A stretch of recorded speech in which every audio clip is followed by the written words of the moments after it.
Yep. We usually do. We usually do the best stuff and then hit record, and then the less good stuff. Still good, but Yeah, yeah. So anyway, right, we're recording. So it's been a while. yes. What was the last one about? The last I can't even remember. Yeah, no. What was the last one about? What was the last one about? No, we done the Vim. Oh, Online Vim, Safety yeah. Act. And we did Vim. Oh yeah, that fucking nonsense. I'm about that. You want to talk about like, Imgur blocking the UK? Yeah. For anybody who doesn't know, because of the Online Safety Act, where if you run a website and British people will look at rude things, it's on the legal onus is on the website to get these people to prove their age. So Imgur.com have just said fuck that. We're just blocking Britain. Which I think is great, because if more countries do that in response to these laws, then these laws will be untenable. They'll be unworkable. And it actually affected, that trivia quiz game that we play sometimes in the server. Yeah. Trivia Tricks, it's called. It's just like a game show trivia game that we play together. They've got like image questions, and the images were all hosted on Imgur. So if you're playing that game and you're in the UK, you don't see the image. And the dev is from the UK as well, so he's had to sort of I think he's sort of set up a mirror for some of the images or something like that. He's mirroring them himself to get around it. So it's even that just one little thing is creating. Not that this is the biggest problem with the Online Safety Act, but it's these things are stupid. Yeah, I know. Well, we've already seen the first victims of it in the way of the Discord people. Discord got hacked, leaked a bunch, or the hackers got a bunch of photos used for photo ID. Yeah, and so that's not good.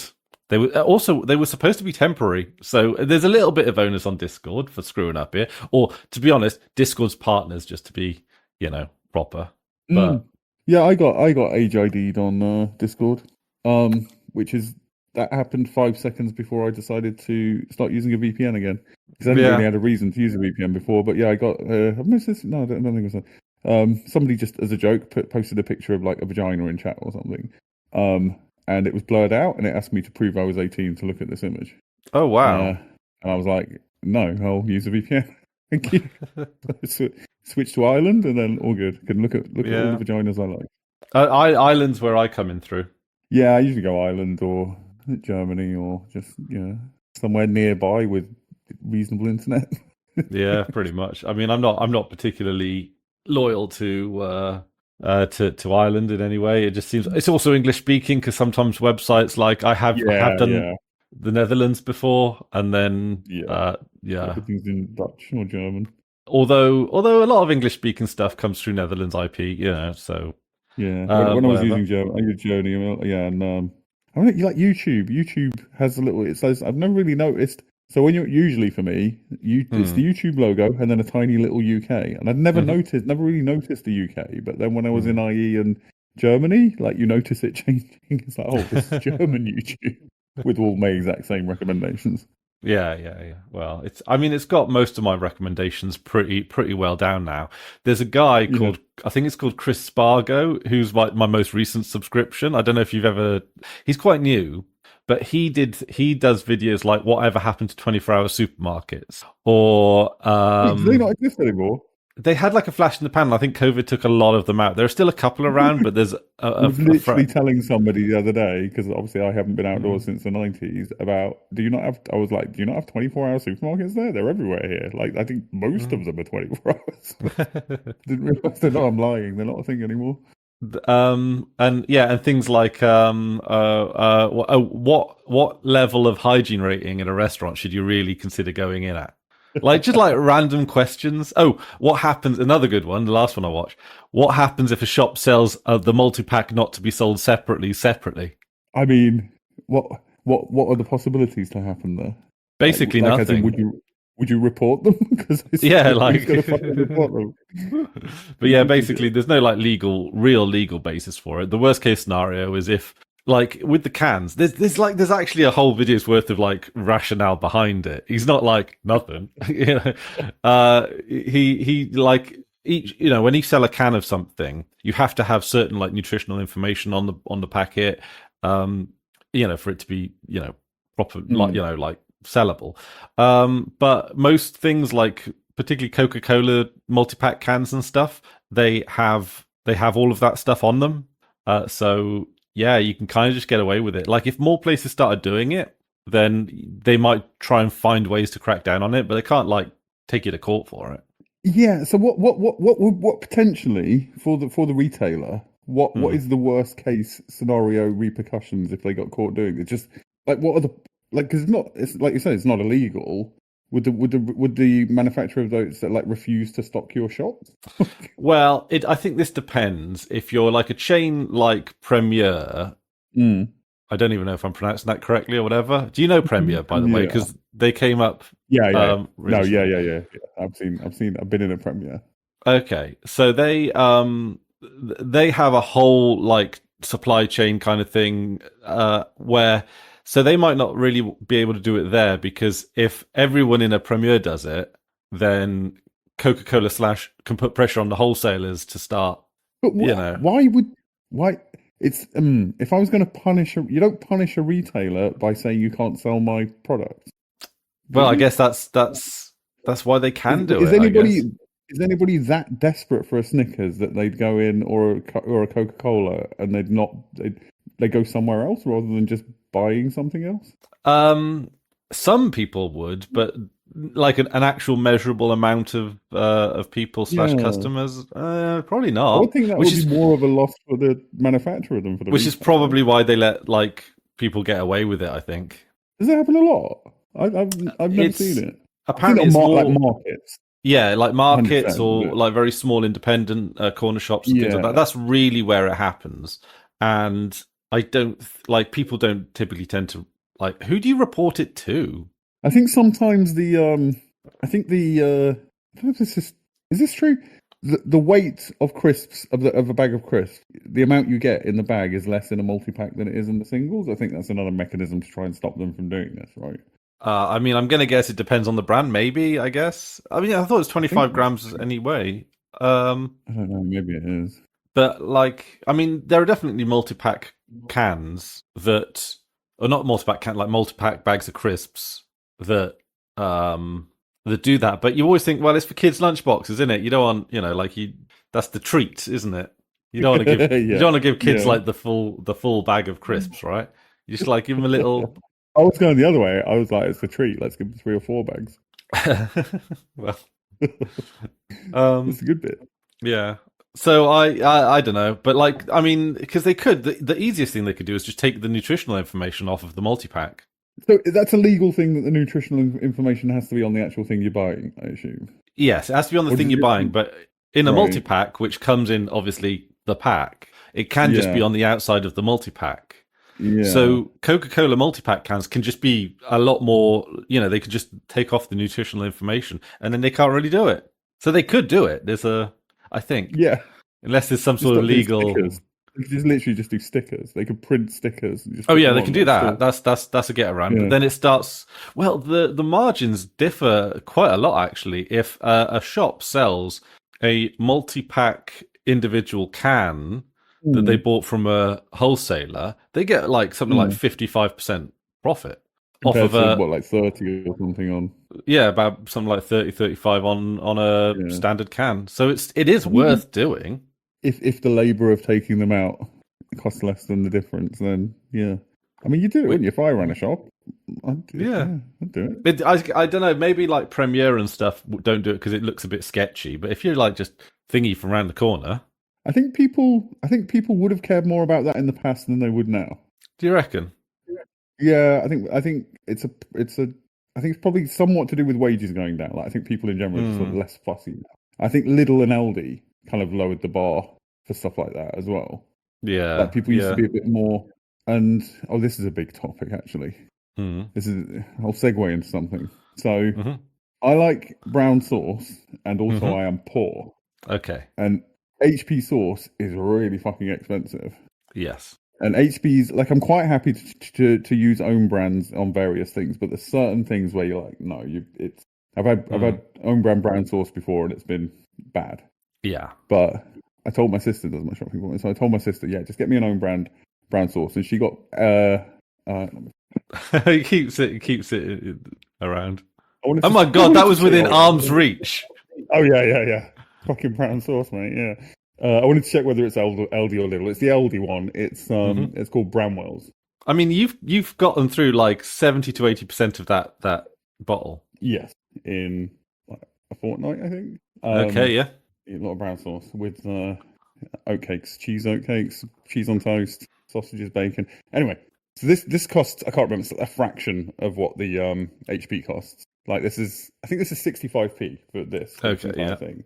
And like HP sauce that size is £1.60, something more than that, I think. And it's smaller. And this is better than brown sauce. Breaking news. That is better than HP. That is better than HP. It's also more flavoursome, so I use less of it at a time. You need less of this to have the same effect.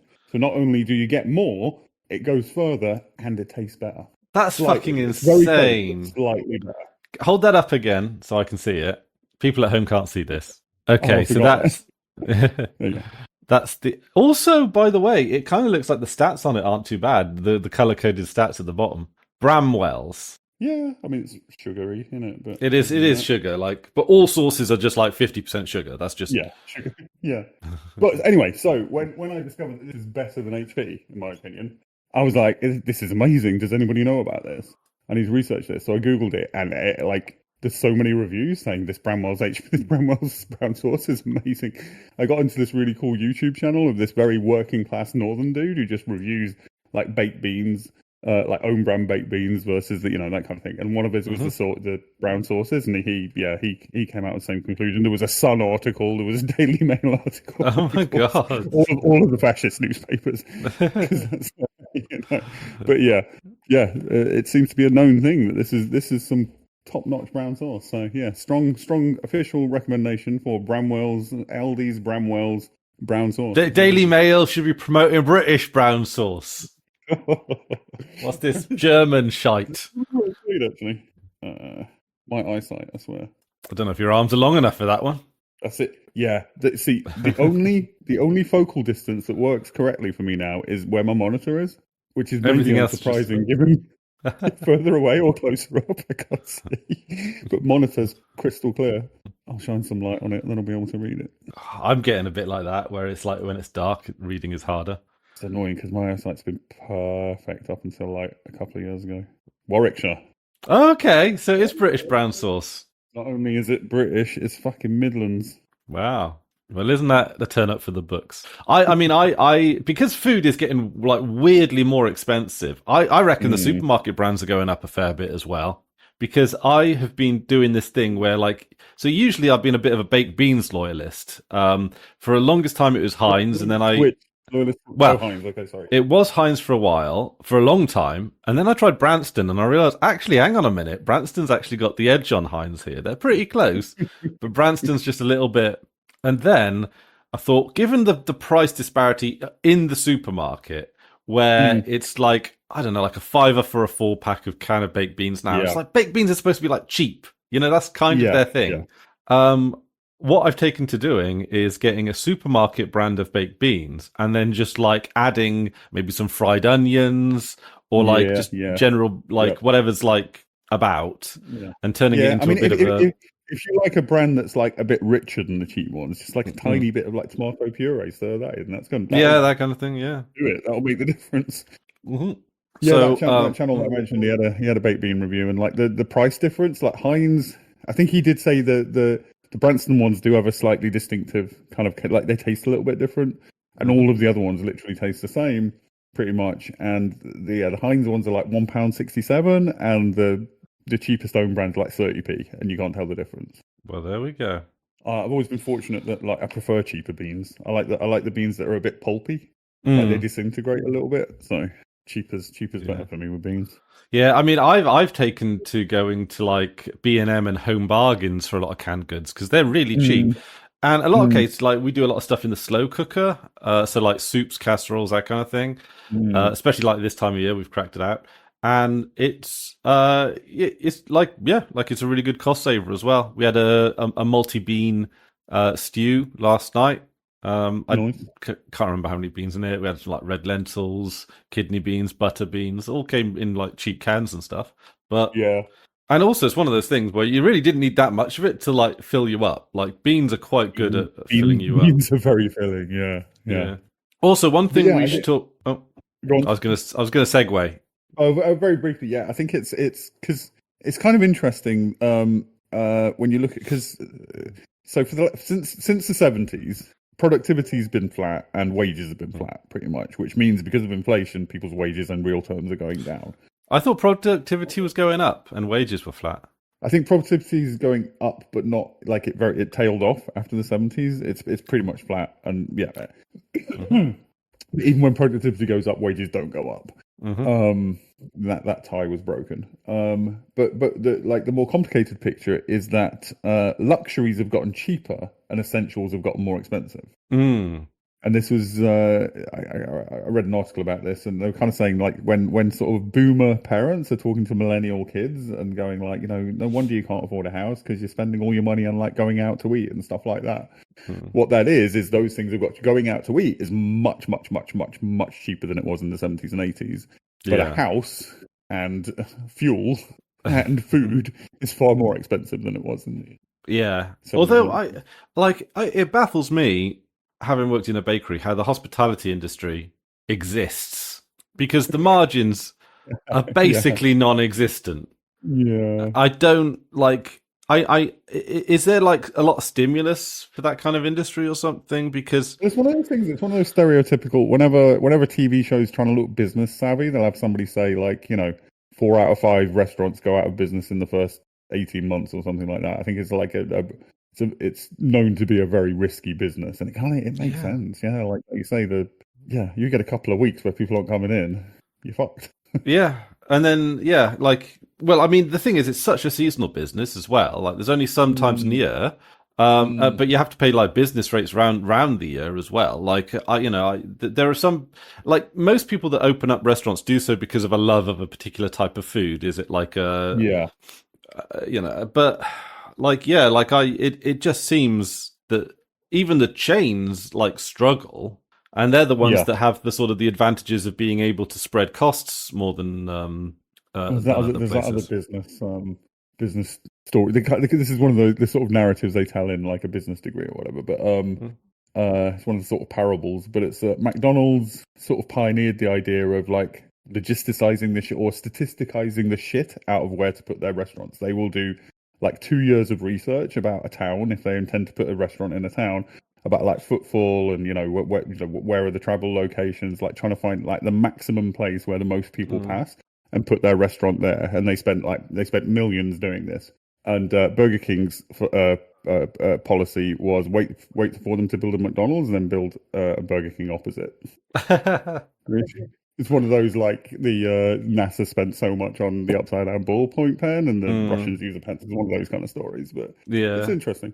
Well, I mean, nowadays you don't see that many Burger Kings next to a McDonald's. Yeah, they're mostly in because if that were ever true, it's more true in the past, I think. Yeah, I've got a special offer where I get 8% cash back off of Burger Kings that aren't on a service station. I can't find Burger Kings that aren't on a service station. Because 8% cash back's not bad, right? You spend a tenner, you get like nearly £1 back or something like that. Like, I don't like Burger King. So that's nothing to me. I'd rather eat not a burger than Burger King. Which no way! You are well out of the loop now. They are great. Are they good now? Because I'm not had one for fucking ages. But the problem with Burger King back in the way is because they put bacon on a lot of their burgers, right? Which I'm not a fan of. But even if you get one of their burgers that doesn't have bacon on, it always tasted of bacon, and also it didn't quite taste of bacon. It tasted of like bacon flavored crisp. More than bacon itself. It was that was one of my problems with their burgers. They do probably the best vegan burger on the high street / service stations. Yeah, I mean, there's a lot of good options there. Subway do some pretty damn good options as well. McDonald's McPlant isn't too bad as well. Like I like that. That's perfectly excellent. Really, I do quite like that. But I think Burger King, not to be confused with the Royale, which their meat-free Royale is fine, but it's not like their grilled Impossible Whopper or whatever it's called. But that's really good. Okay. I don't think they have cheese on it. it's just like just a burger with some salady bits, and it's just really good. They like do the char grill thing on it, so that's kind of nice. I mean, that's another thing that ruins burgers is putting fucking salad on it. I think that's one of the reasons why I never like Burger King. McDonald's, like, they know what you want when you want a burger, which is a burger. They put salad on McDonald's burgers. Not on the good ones. The only one they put salad on is the Big Mac, and then the McFlurry, like a bit of lettuce.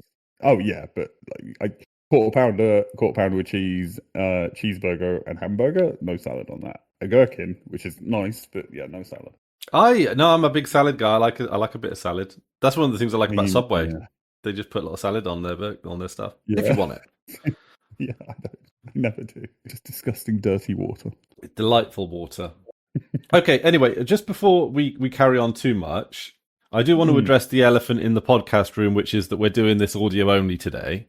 Because I just wonder, like, people are going to listen to like 20 minutes in and be like, hang on a minute, I don't think the video's working here. And I just wanted to try it, and the screen.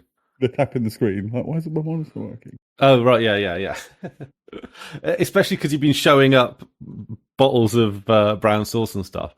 And it's just something I wanted to try because, well, there's been a few reasons. This is one of those classic Chris is being undecisive things. And I think, I don't know if there's something about like my headspace or something, because I've been changing around my i3 config shortcut keys a lot, and then changing them back, and then changing them, and then changing them back. And it's like, I don't know, I feel a bit like restless or something. Am I keen to get into the, I'm starting a new job soon. So bus driver.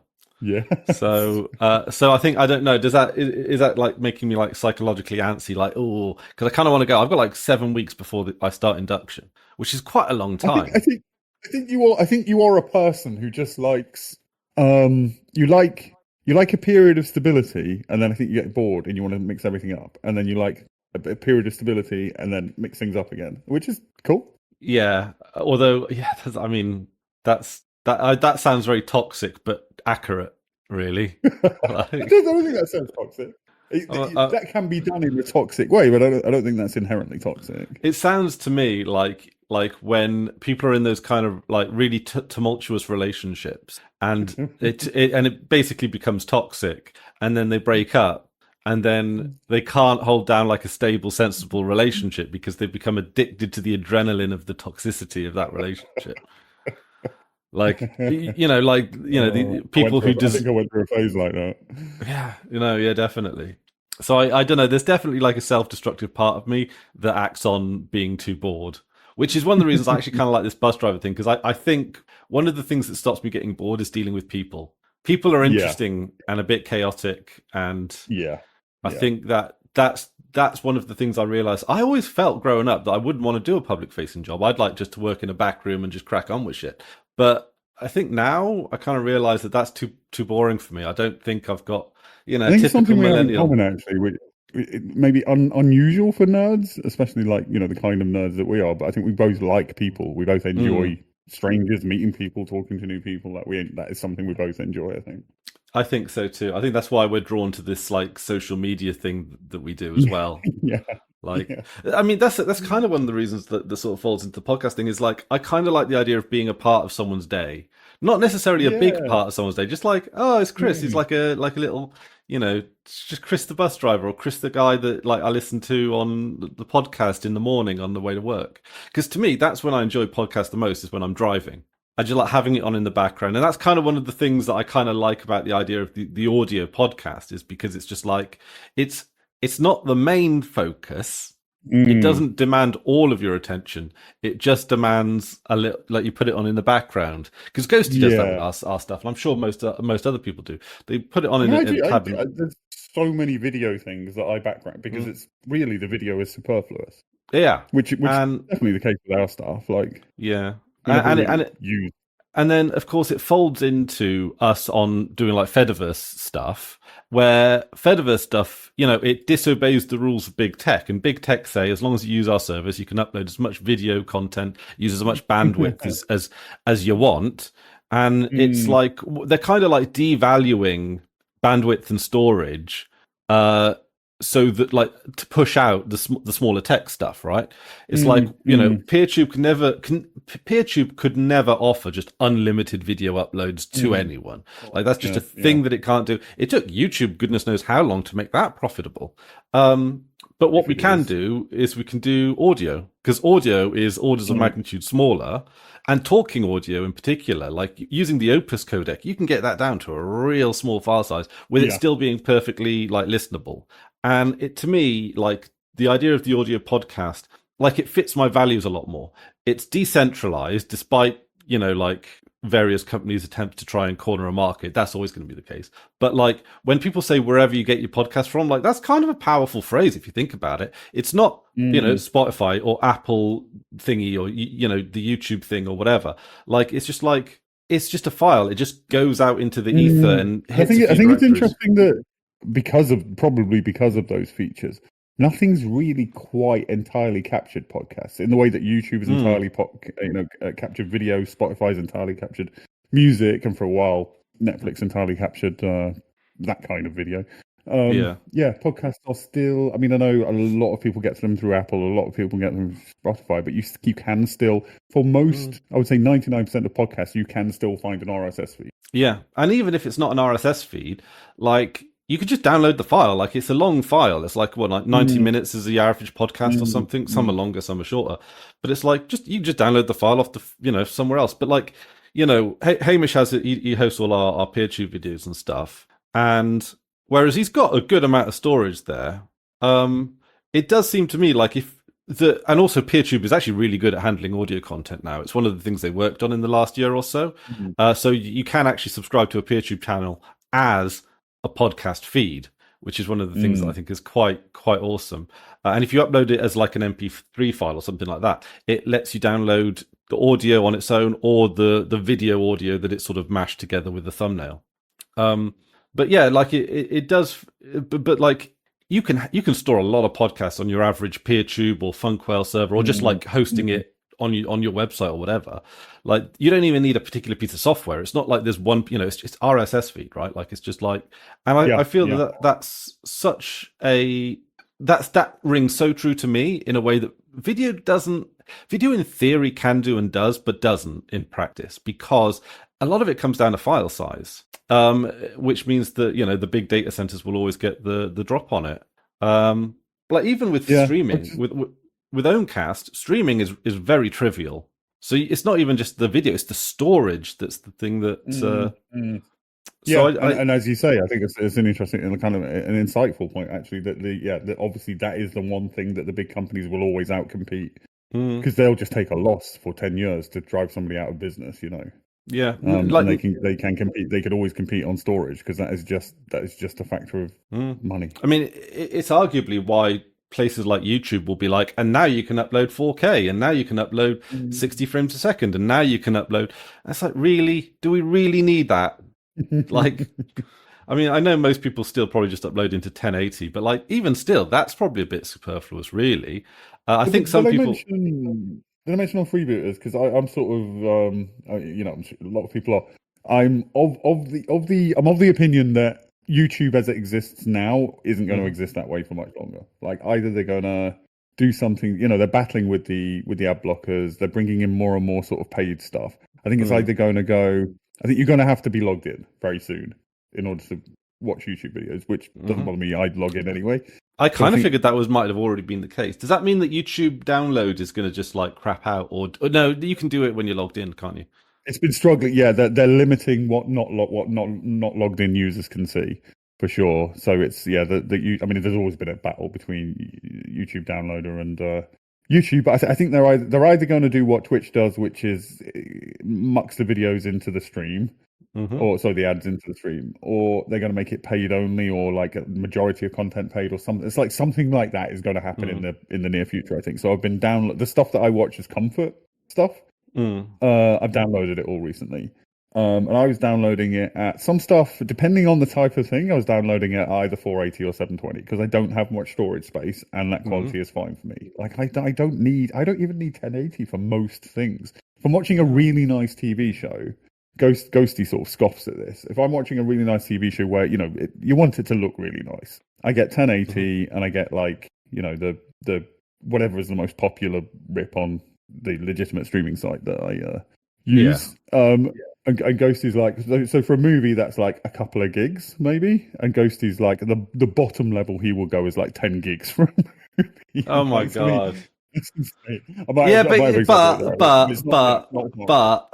don't want to lean into the French stereotype, but I hear the French are quite the movie folk. You know, like it's like cinephile. Cinephile, that's the one. Yeah. So it's like it's basically it's like it's cheese, it's wine, it's cinema. Those are three things the French will just not compromise on. Fuel prices. fuel prices as well. Like those are, I think it's part of the nerd mentality. It's something I probably touched on before, but like when nerds get hobbies, they take up photography, and then rather than taking pictures, they just buy lenses. Yes. They like fetishizing the accoutrement of the hobby rather than actually engaging with the hobby. And I think we're like that with media. Like it doesn't. This is what I say to Ghosty every time. But the majority of the films that I enjoyed for the first time in my life, I enjoyed on a 14-inch portable TV with a mono speaker and a shitty signal. So I'm seeing first of all, I'm seeing the chopped 4:3 version of the movie. I'm seeing it with like snow on the screen, and you don't care. Yeah. I didn't notice. And like a 480 video is infinitely better quality than that. Yeah. My dad talks about the time he first saw Star Wars on like a 15-inch black and white telly. Exactly, yeah, and you're no less engrossed by it. It's no less spectacular. No, it's yeah. Like I but then to be honest, I might even be a step further than you, because when I download my movies off of legitimate BitTorrent websites, legitimately, the Blender one, or Debbie Does Dallas, which is public domain, or anything like that. The Living Dead, I think. Yeah. Charlie Chaplin, probably, maybe, or whatever. I always go 720. Like I will seek out 720. Yeah. And I got to be honest, because we got a Jellyfin server set up here. I don't think Rosie noticed. Like, don't tell her, but like when we're watching, she's got pretty big TV as well. I think a lot of people who think they can tell the difference, and some people can, without a doubt. I can't tell on my screen's 1440. I can't really, unless I really look, I can't tell the difference between 1080 and 720. And I think 720 looks better than it did in the past. Like, because codecs have improved so much. I mean, bitrate isn't, it's not just about the resolution; it's also about the bitrate. But yeah, 720 with a recent codec, I think actually that's as much as I can ever foresee needing. Yeah, well, the downloading from the legitimate torrent sites fully legally, I'm pretty sure that they've got a pretty decent bitrate on them as well. It's not like a 720 on YouTube. Like YouTube, I mean, I've heard people who are, like cinephiles or like, quality snobs be like, oh, YouTube absolutely butchers my video. Like it's just like YouTube's actually got worse. I think they've definitely maybe even recompressed stuff, because I think stuff that I've watched in the past actually looks worse than it used to. Yes, definitely. I think I think they've overcompressed it to save space, perhaps, or something like that.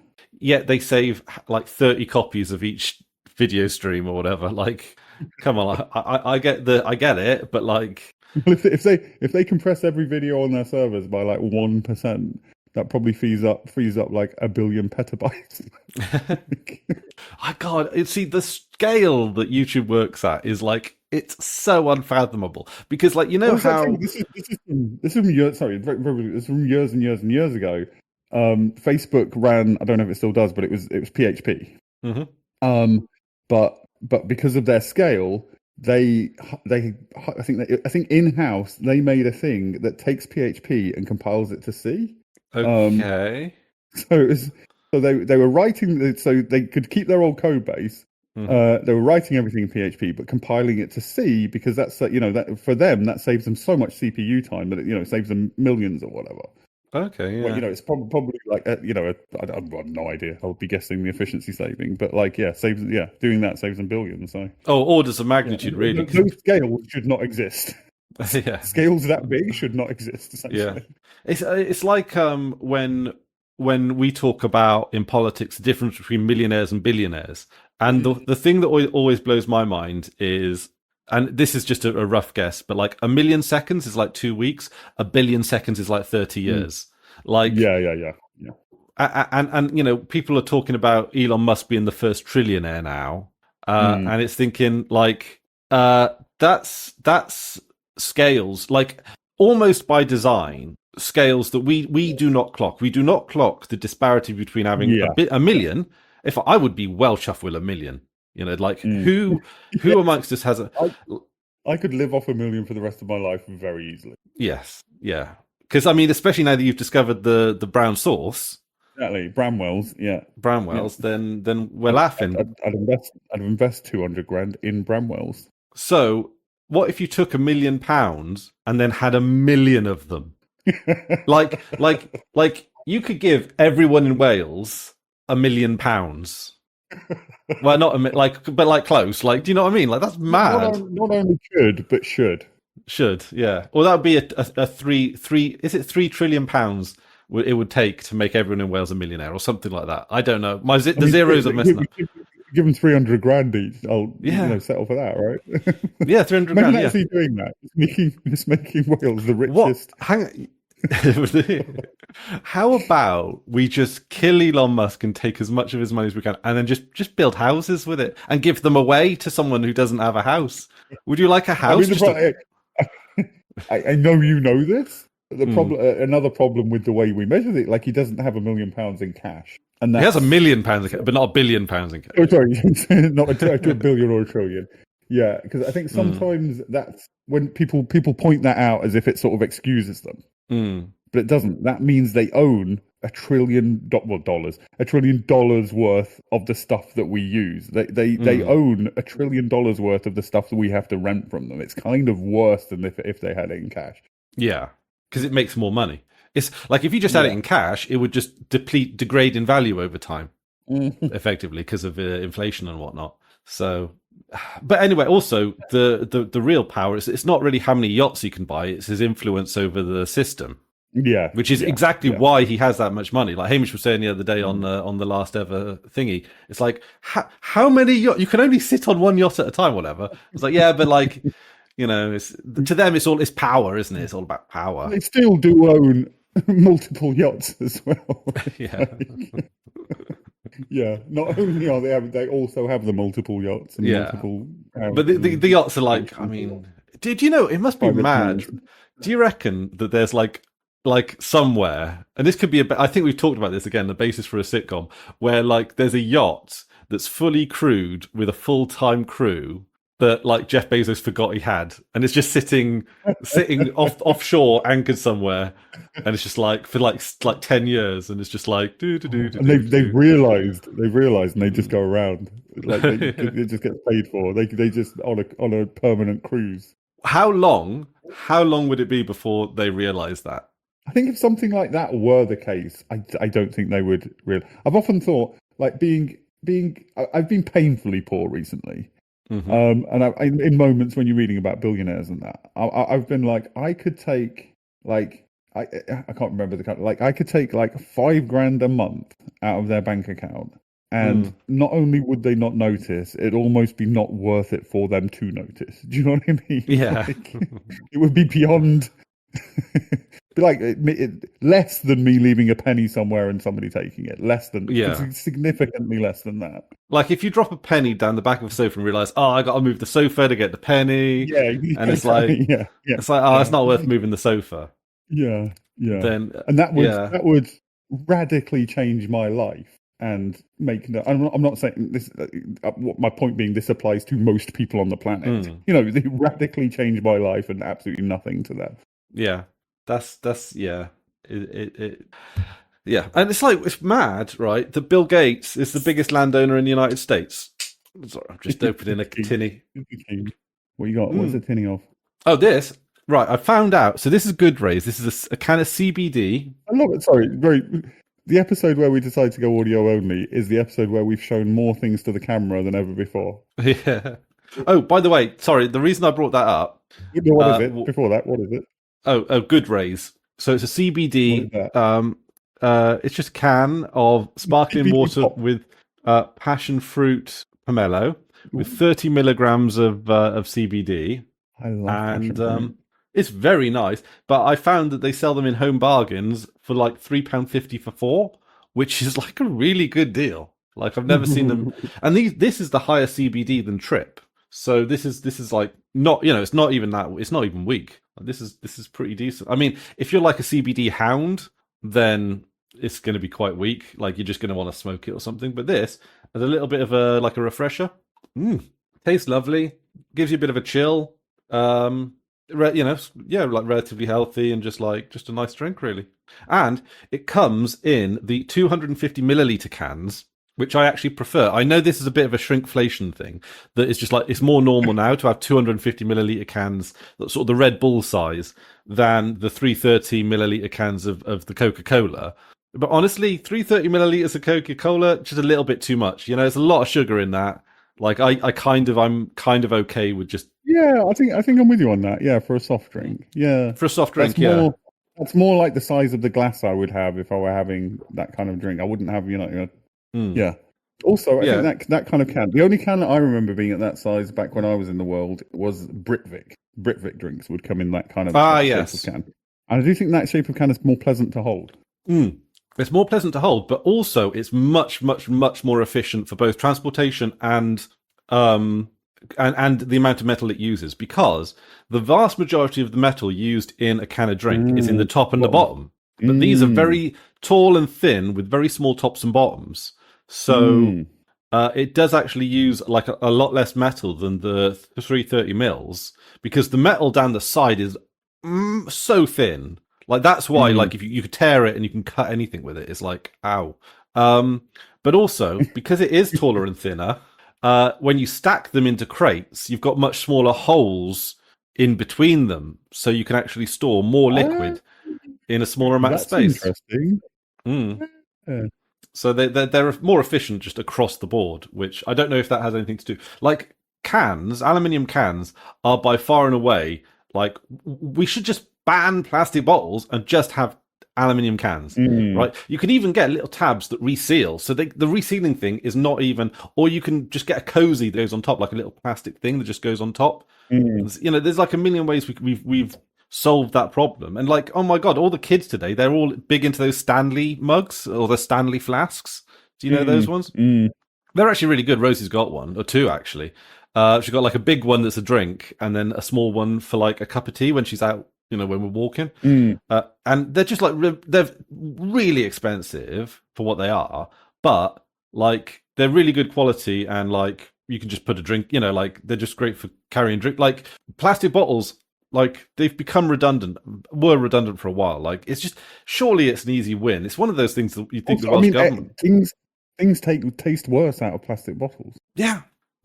We just get rid of them. Like, anyway, sorry. I want to circle back to a point that is I would really value feedback from the people who listen to the show, whether or not it's like worth us going audio only, like on an ongoing basis, based on like the thoughts that we've put together on the previous thing. It's like there are some shows where it's just people talking, but I like to see the faces. Yeah, like the facial expressions that what people react to each other is like not that I need it, not that it's essential, but I prefer it. When there's others where it makes no difference to me at all. That's not the point, and I can very easily background it. I suspect this is the latter. I suspect our faces don't add a great deal to this, but I'd be curious. Yeah, I'd be curious how others hear it as well. Because I mean, for me, that situation we just had where you were just describing that can rather than showing it. Sometimes I like that. Sometimes I like having something described to me that I can't see. I think there's something nice about that. And then you can go and look it up and, see how it compared. I mean, what we could do, like, when you sometimes put something in the chat, like a picture of something, what you could do is you could pop it on the Fedi and just hashtag freebooters it. Just do like hashtag freebooters. And there's if it's necessary, when it's necessary. Yeah, but also, like, because we've recently wrapped up Space Virgins, and I've actually been thinking about writing a text blog post on it. But honestly, it's one of those things that I think about, and I can't put the first keys down. because it does feel like the end of a mini era. Like it took place over the course of about a year, and it's, you know, now that it's finished, I'm sort of being a bit reflective about it, and I've backed it up. I've taken the video and I've popped it on our Jellyfin server, so we could actually just roll it. And to be honest, it's like, but I've also saved the audio on its own. I've just taken it out, saved it as an Opus. Now, you know, like if you want to watch it, it's still up on video.polarbear.co.uk for the foreseeable. But in case it goes the way of Trendy Talk, like, I think I would just like to have a personal archive for it, because I gotta be honest, like, I'm kind of gutted that Trendy Talks, like, just, it doesn't, not that it doesn't even exist anymore, but that like Hex doesn't want it out in the ether no more. And that I mean, I'm definitely, I embrace the ephemerality, generally, but so it doesn't bother me for me, but it bothers me for, there are a handful of people who like re-listening to it, who enjoy it.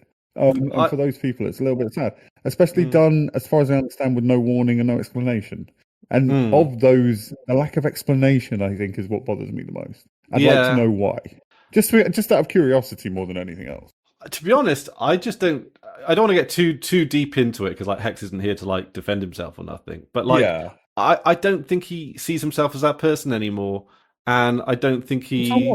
I don't see myself as a person. You know, people change. We change over time. I don't feel the need when I mean, we are constantly. I'm not the person I was 5 years ago. I've got different opinions. That, you know, your mind changes. You experience new things. You get bored of some things. You enjoy others. But I don't feel the need to give myself a new name each time. Like, I'm now. This is a distinct marker, like the monolith in 2001. Like, this is a marking point where I am now a new person. I never felt that. No, but so I you know, I've got sorry, to be very clear, that's not me pissing on Hex for feeling that way.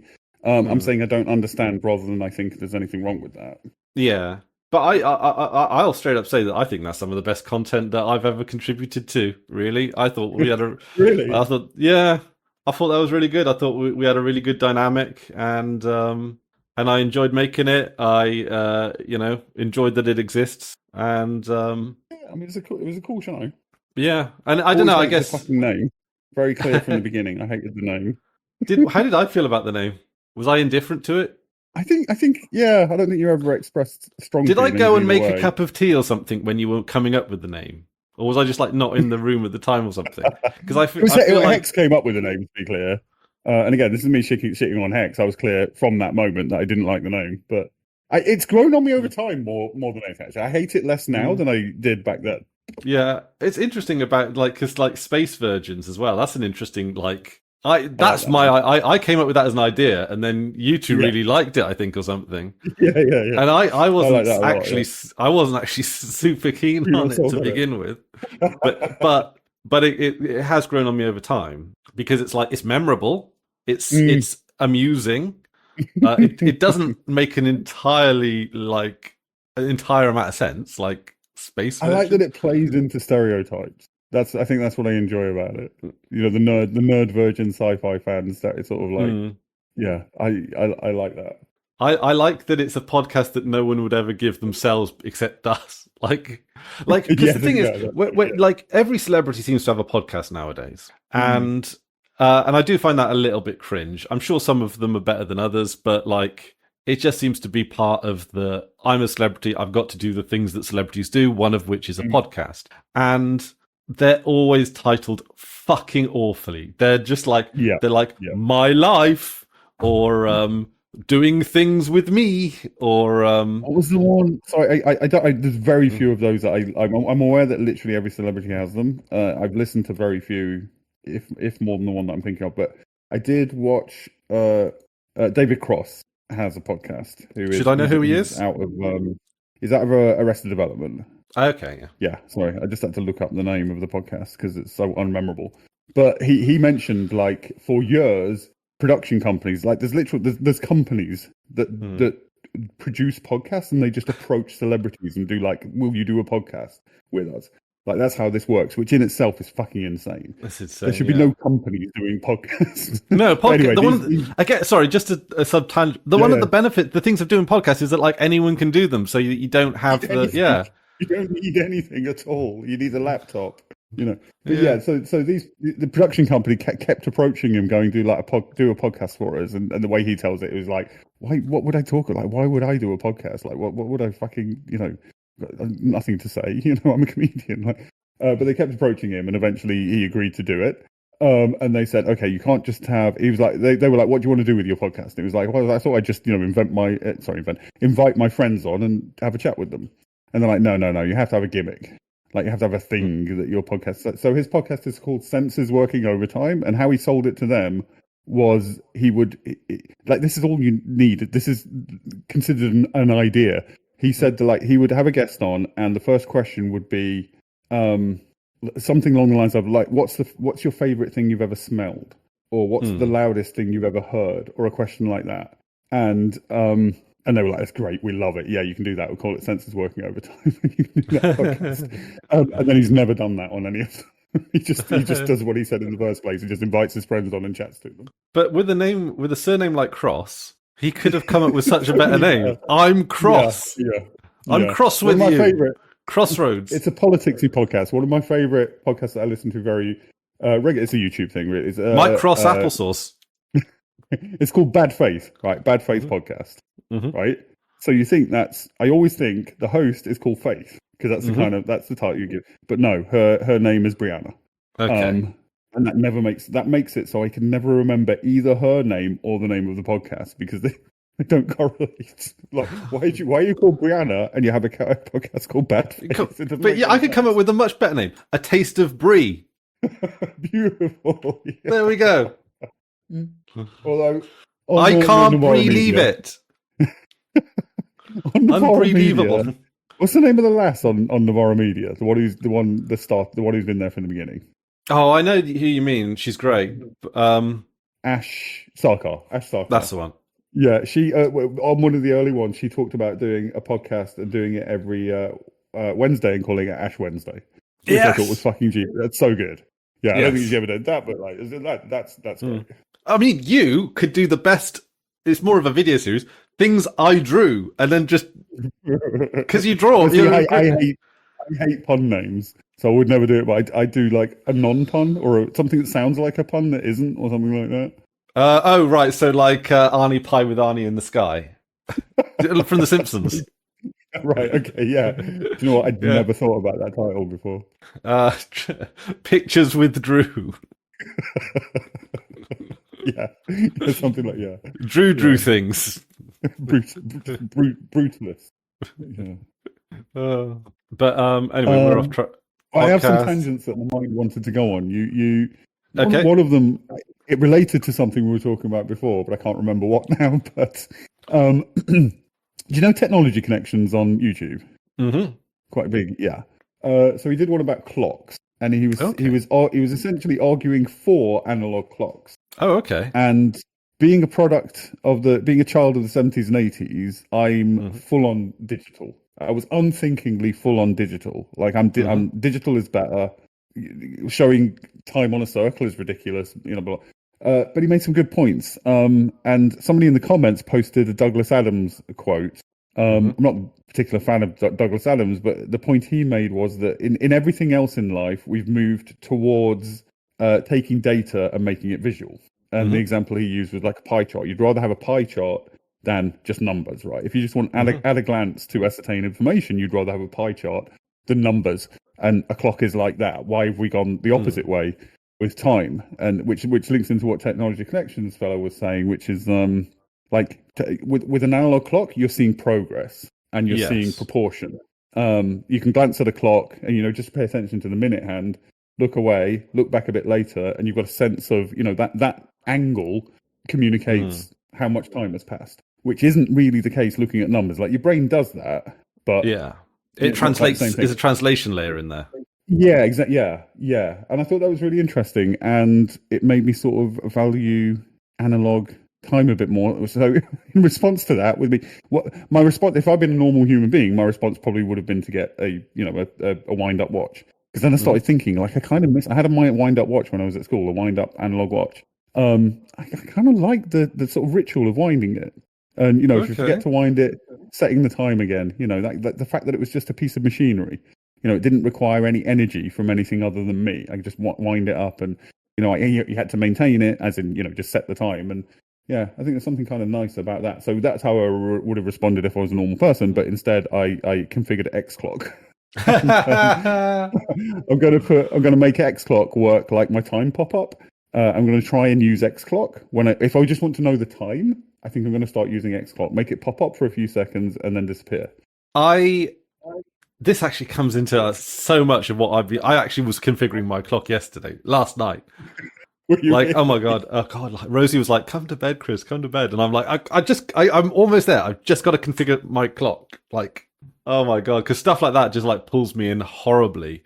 And I've been like tweaking my i3 config file because I'm at a bit of a crossroads, right? I've got a lot of shortcut keys that I like, but some of them overlap with the defaults of i3. And I'm at a bit of a crossroads where do I switch? Which one wins? Does the i3 defaults win? Because I kind of feel like, how married should I be to the defaults versus should I find new shortcuts that work for the things that I'm used to? One of them is that I've got a button that pulls up the... all of this is in like a notif send. It's the time and date, what's happening today on my calendar, what's happening this week on my calendar, and my to-do list. And at the moment, and I keep moving this, it used to be meta and T. No, it didn't. It used to be meta and O for o'clock for the time. But then, but now because I've got a 75% keyboard, which you loathe, of course, Drew. Disgusting. So I've got the letter keys. I've got the F keys across the top, and I've got insert, home, page up, delete, end, page down, and arrow keys on the right. And I find this to be the happy medium between the full keyboard and the minimalist thing that you've got. I do have a much smaller keyboard, but even things like when you're playing games, the F keys I find do come in hand. Like there's a lot of games that use F keys as default bindings that you can't rebind. So a lot is an overstatement. Deus Ex. A lot meaning like from our era of favorite games. Nowadays, modern games. Okay, but it's not that I can't do function keys. I just have them on a function button, like FN. Yeah. So, which for quick save, quick load, and Deus Ex, that's fine. Not when you're trying to invisible yourself past a bunch of mechs, like like. Yeah, okay. For Deus Ex, a little bit less convenient, but yeah. Okay, all right. No, I could. Yeah. I mean, I did. Didn't I do the playthrough? No, let's not. Okay, let's not relitigate that one. Go on with okay. Yeah, so I've got the print screen, scroll lock, and pause buttons as well, which are 3 very superfluous buttons as far as I can tell. 3 buttons that just sit there doing absolutely fuck all. So pause brings up my little like status update, time, date, calendar, and that kind of stuff. And print screen does my screenshotting. It used to be meta and S, and it used to be meta and O. But meta and S and meta and O is just difficult. If I just want to check the time, having a keyboard combination that requires 2 hands when you just want to go beep. Yeah. Oh, and also the menu key, right? Do you know that there's like a menu key? So it's the one in the bottom right hand corner. That Windows came in with Windows 95. I can't believe the standard hasn't moved on to disinclude the menu key. It is the most useless key on it's more useless than caps lock. I actually use caps lock a little bit because when you're programming in Bash, you've got those values that are all caps, like $home. With my little finger. Double tap shift would do the job, like you do in. That'd be cool. Yeah, on the telephones. But you just said in the same breath that 75 is perfect, and also it's got this bunch of superfluous keys that are useless. It's got 4 superfluous keys. I can't remember the number you said exactly. In my recollection, it was 30 or so. It's print screen, scroll lock, pause. 30 to 80. Who can count in this day and age? Who's got time? And it's got the menu key, because in the default i3 config, meta and D opens up D menu, which I think is a bit of a problem because it's like, well, what if you don't use D menu? I've taken to Roffy, and I actually quite like Roffy. So is it? So should I just replace it? Should I just do meta and D, and then in D menu is the same? I don't know. Should I? I mean, that's kind of the space left in the i3 configs. Or do I press the menu key, and up it comes? And then I just type in what program I want and press enter. Like it's a single key. Well, it's called the menu key, and I push it, and then the menu comes up. It's great. Which is weird because in Windows you don't push the menu key and the menu comes up. You push the Windows key and the menu comes up. Well, no, you push the menu key, and I think it acts as a right click. Essentially, it brings up a context menu. It's for when it wasn't uncommon to have a one button mouse. Which the fact that key is still on our fucking keyboards. That was. I swear. Please correct me if I'm wrong, but I swear that button, context menu button, came in with Windows 95 when 2-button mouses were very much the norm. Or was it? Or did it gloss over the transition period? Because I had a mouse with my Atari ST in the 90s, and that had 2 buttons. Yeah. So I think I've taken it as received wisdom that it was because of 1-button mouse. Why the fuck does it exist? Was it for people with no mouses? Well, Macs. Yeah, it might be for people with no mice. It's not a thing on Mac. I don't think. No, Macs went through a long period of just having 1 button and a scroll bar. I know, but I don't think their keyboard ever had a menu button. They've got 2 option keys, 1 control key, and then the command keys. Yeah, as far as based on this, random Apple keyboard that I'm looking at. And that's not a laptop keyboard. That's a Yeah.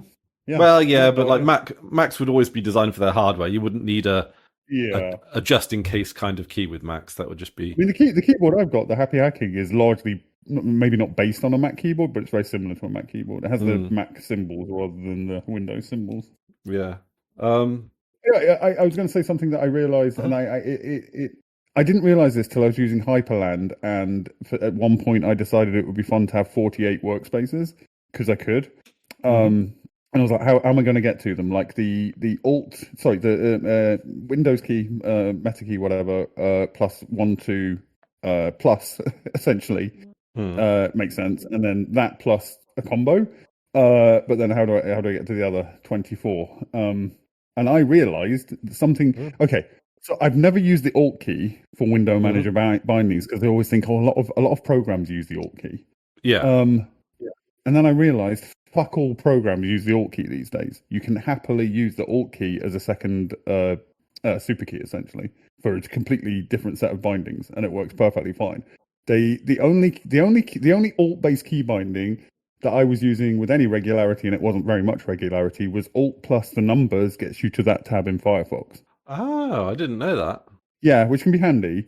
But I didn't use that a ton, and I was happy to sacrifice that to have a whole other key that I can base key bindings off with only, so I don't have to, do, because you can start doing like super shift control, and so you got 3 extra layers there. But having the Alt key available is nice. So yeah, that would be my recommendation. Just bind stuff on Alt.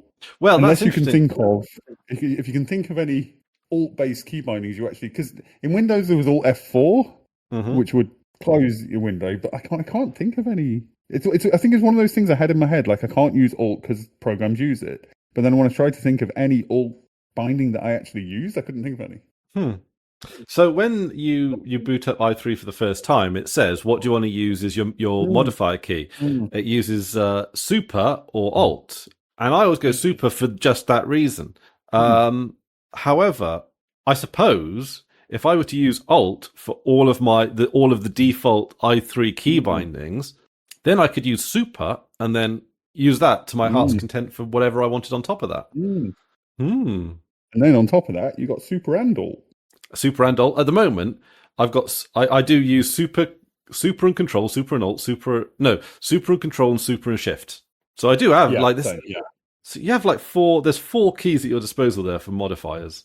Yeah. Well, you can't. Yeah, shift would need to be combined with something else. I do. I've got a few that use Super, Shift, and Control at the same time, and that's getting that many keys and then pressing another key is awkward.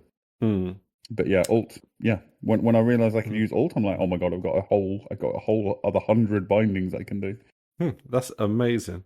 Okay. There is one. There is one that does, but I can. There are ways around it. I've actually taken to using VisiData. I don't know if you're familiar with VisiData. I'm not.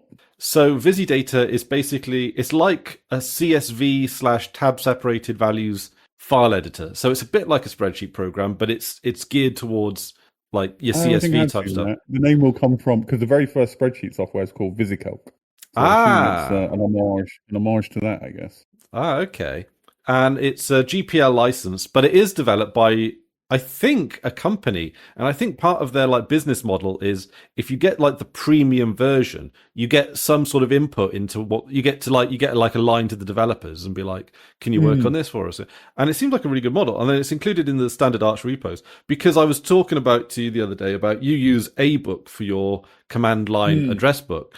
And it's not like we were talking about how like ABook's not really maintained anymore, but you say, well, that's actually fine because at least it stops feature creep. It does a basic job. It's done, and all that kind of stuff.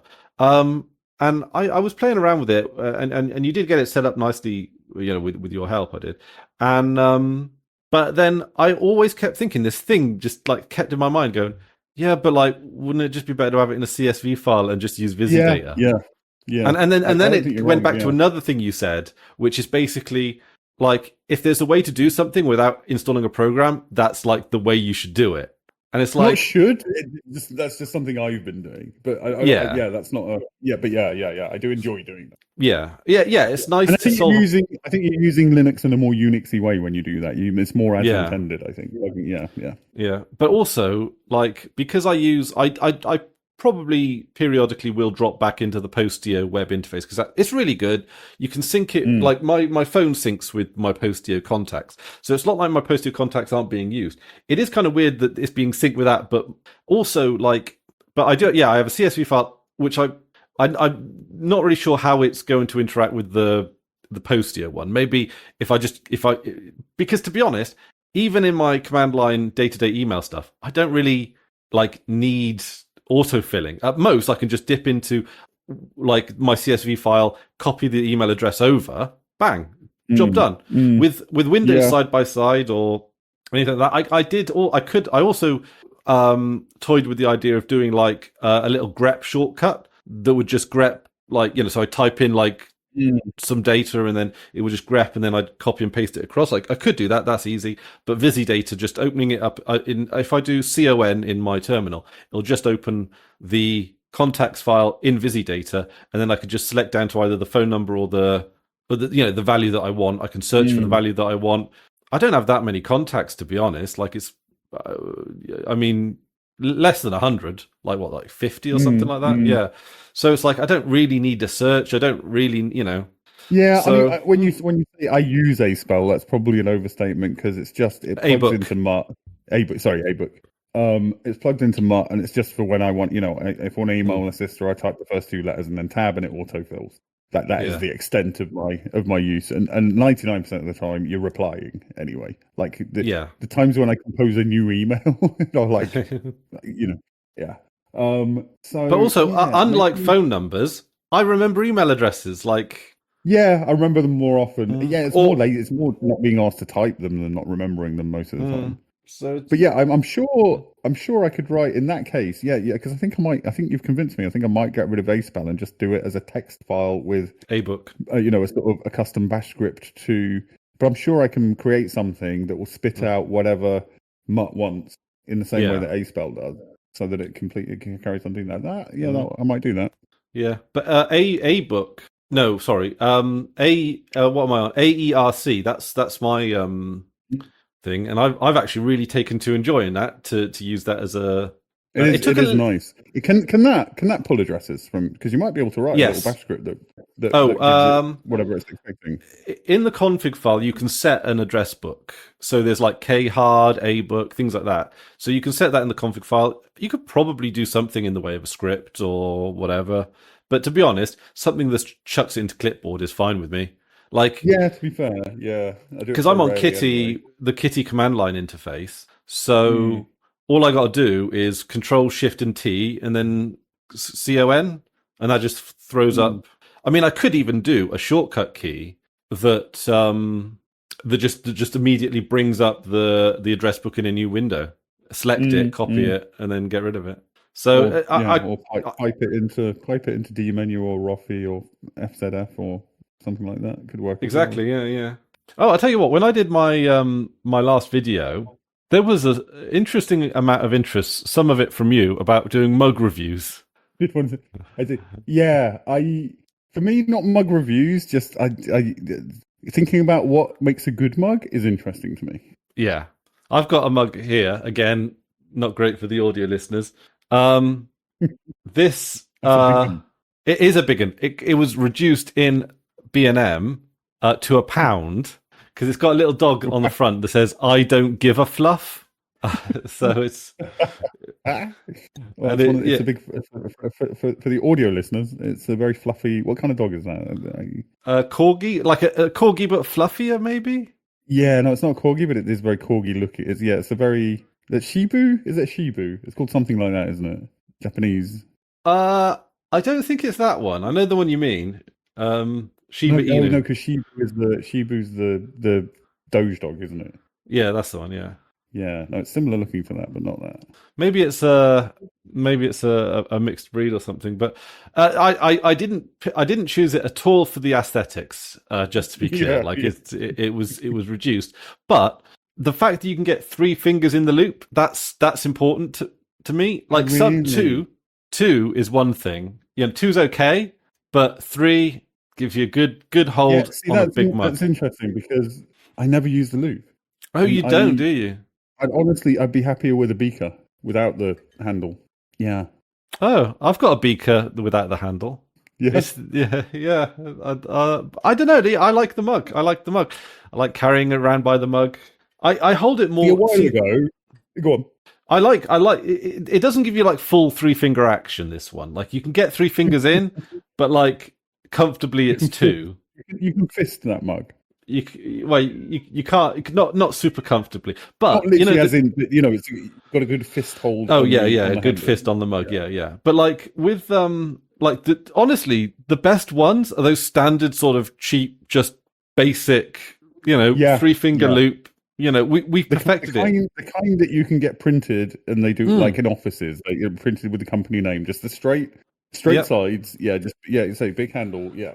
And it's one of those things that we perfected very early on. So, like, wannabe innovators had to muck it up, right? Like it, there's times when I've been attracted to the idea of just having a really big mug. Like I drink a lot of tea. Why not just make a bigger cup of tea?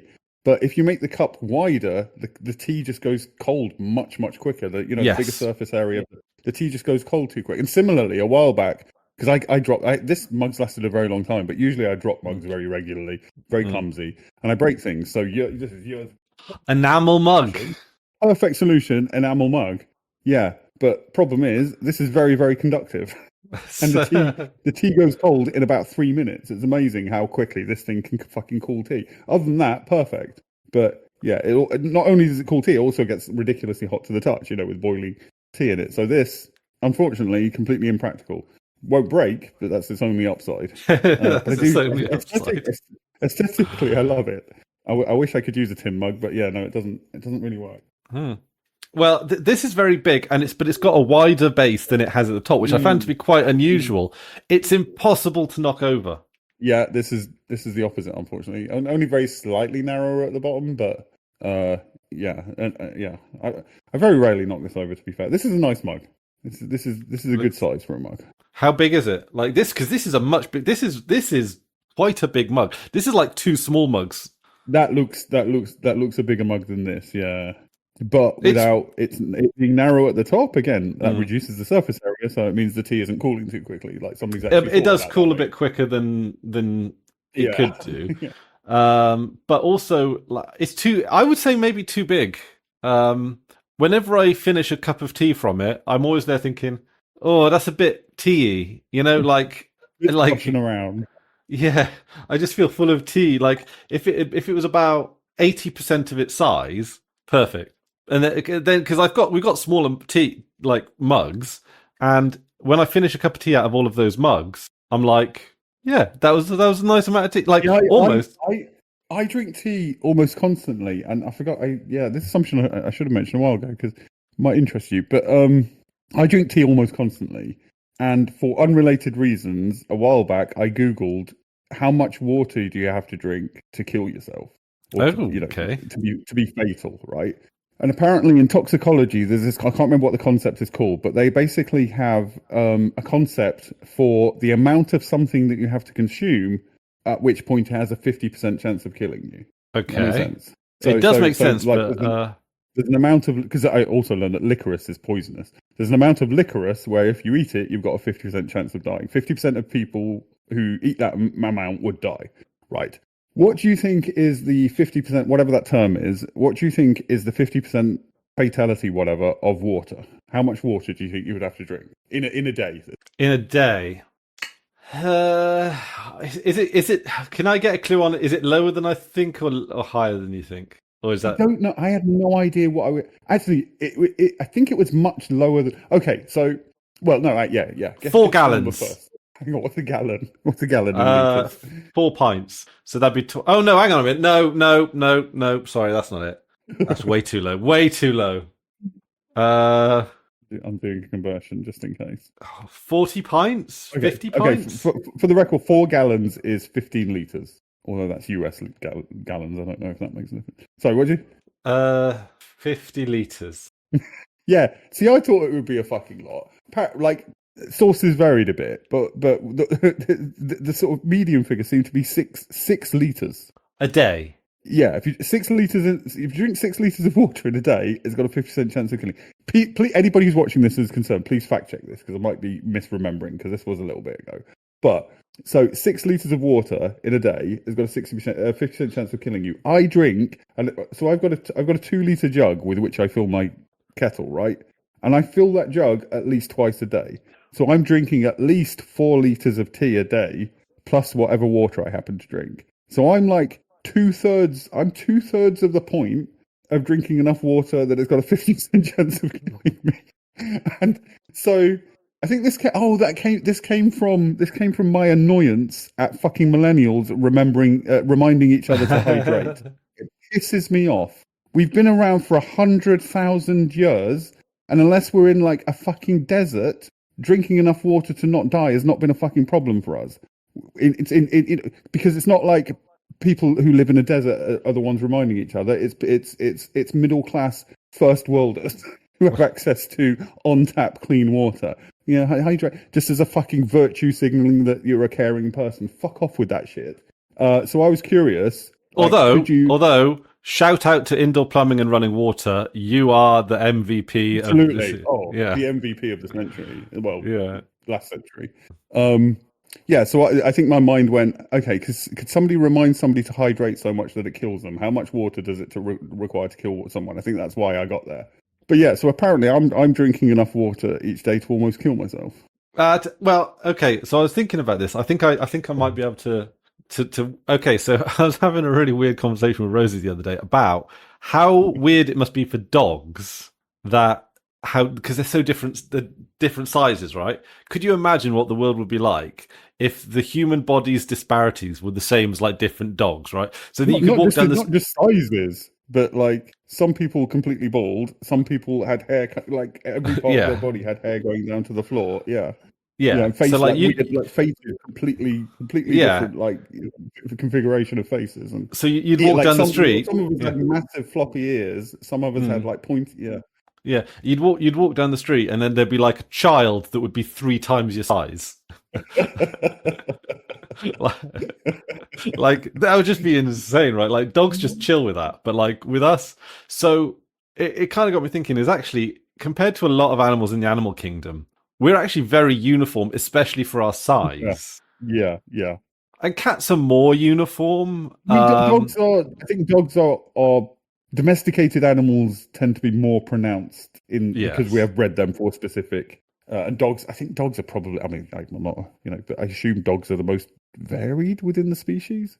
Because cats, I know that cats are the wild animals that we domesticated that became domestic cats. They're still the same species as a cat, and they can still interbreed, which obviously is not the case for domestic dogs and wolves. I think.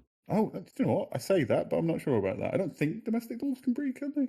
I don't think so, but I am not an animalologist, so I I do couldn't love tell you. those situations where they're like you get a dog and you ask somebody about their dog and it's like, oh yeah, she's the father was a Chihuahua and the mother was a Great Dane, and you just like how just the logistics How? of that. Just, was she and was she satisfied? Oh my god, the kink clubs that would pop up as a result of fucking people being that big. I mean, it'd almost be like fantasy, like we just have to say some of us are orcs, some of us are dwarves, some of us are elves, like. But then but the thing is, what's weird in fantasy is there's very little interbreeding, which is Which is a I don't shame. know. Well, isn't it weird because like orcs and elves and dwarfs can all give consent, right? There isn't a consent issue here, right? No. Well, I think in like D&D, you definitely get actually you get the halves with you get like you can play a half elf, right? mm, And you can play a half orc, but mm. I've never heard of a half dwarf or a half. A half just dwarf it's is the a sexy short races. guy. The sexy races are the ones that people want to play halvesies because.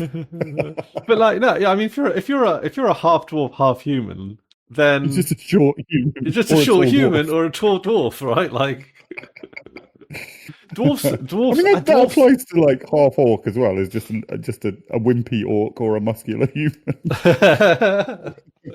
But like, it's that's yeah. See, that's kind of thing. Like, yeah, are orcs just different humans? Then are Also, they, if humans were as varied as dogs, that would legitimize racism. uh, I think I at that mean, point you'd be like, because they'd be like, it's unfair for Great Danes to compete in the same event with Chihuahua. And you'd be like, yeah, no, that's true. Actually, fair enough. do you know? I kind of think this about sports in general, right? This is maybe my non-politically correct opinion, right? But like, if gender is allegedly so hard to define, why do we have like? Shouldn't all sports just be like genderless? Like just like now, I know that pushes women out of a lot of sports, Yeah. but like, I mean, oh god, I can't. How do I say this without sounding like an awful person? But like, I think just say it because neither of us are. So yeah, we'll get to the bottom of it. okay, yeah. It's like all. I'm not a big sports person, so I don't. So maybe I'm missing something here. But like, all that would matter to me is who runs the 100 meters the fastest, right? Yeah. If women can't run the 100 meters as fast as the men at the top of the speed, I'm pretty sure that a woman Olympic runner would easily beat me in any kind of sprint, right? So like, yeah, of course, yeah. right, literally without breaking the sweat on it. But yeah. it's like, why do I care who the fastest woman is if it's not as fast as like I want the fastest person? Isn't the fastest person the only thing that matters? Oh, I see your point. Yeah, because I was going to say we sort of talked about this actually in chat the other day, coincidentally. And a point that I made is that because I was talking about how sports were gendered in school, and there was certainly well, what I said was there was a bigger when I was at school, sports were gendered. The boys played football, the girls played hockey. And one of the reasons, and some of the girls wanted to play football, and I wanted to play hockey, and I did for a while. And one of the Are you reasons sure you just didn't want to was, play with the girls? and there's a little bit of that, but I did also genuinely want to play hockey. I did for comic relief. I dressed as a girl for school one day. I went in drag essentially when I was 11, 12, and they let me do PE with the girls, which I fucking loved, and I was devastated they didn't let me change with the girls. I actually thought in my stupid I thought they were going to let me change with the girls. Anyway, sport was gendered, and it shouldn't have been essentially. And what I said was like the difference between the best boy at football and the worst boy at football was much bigger than the average between the girls at football and the boys at football. And I think that applies throughout the middle, right? Just take random people off the street. There's going to be a bigger variation within a gender than there is between the averages of the two genders. Yeah. But when you get to the very, very top tier of something, then, men's greater capacity for muscle, larger frame at the top tier is going to make a difference, depending on the sport, of course. But another thing to bear in mind is because patriarchy, We've essentially invented all the sports that we've invented are the ones that men are going to be better at. Yes. Inherently. Well, they say this, and I don't know if this is true in any way, but I've heard it, that like some of the reasons why things like certain sports like snooker and stuff are gendered are because like a lot of the men in the industry get threatened when they feel like, oh, hang on a minute, we've got a whole other gender to compete with. Wow. I mean, yeah, because I often think of snooker as an example where there shouldn't be, because strength is certainly situationally an advantage in snooker, but it's certainly not. It's by far not the biggest thing in the. Also, you know what I'm saying? Who's ever heard of women's snooker? There should be women's snooker should not be gendered. Yes, darts should not be gendered.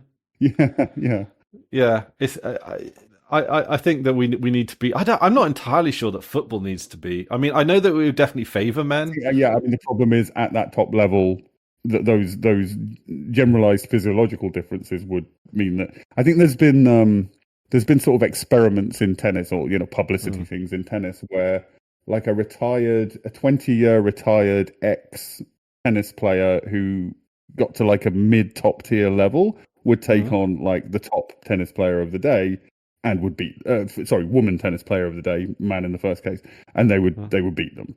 Like an average male professional tennis, not completely average, but average at the top level will be, the top tier is something I've read.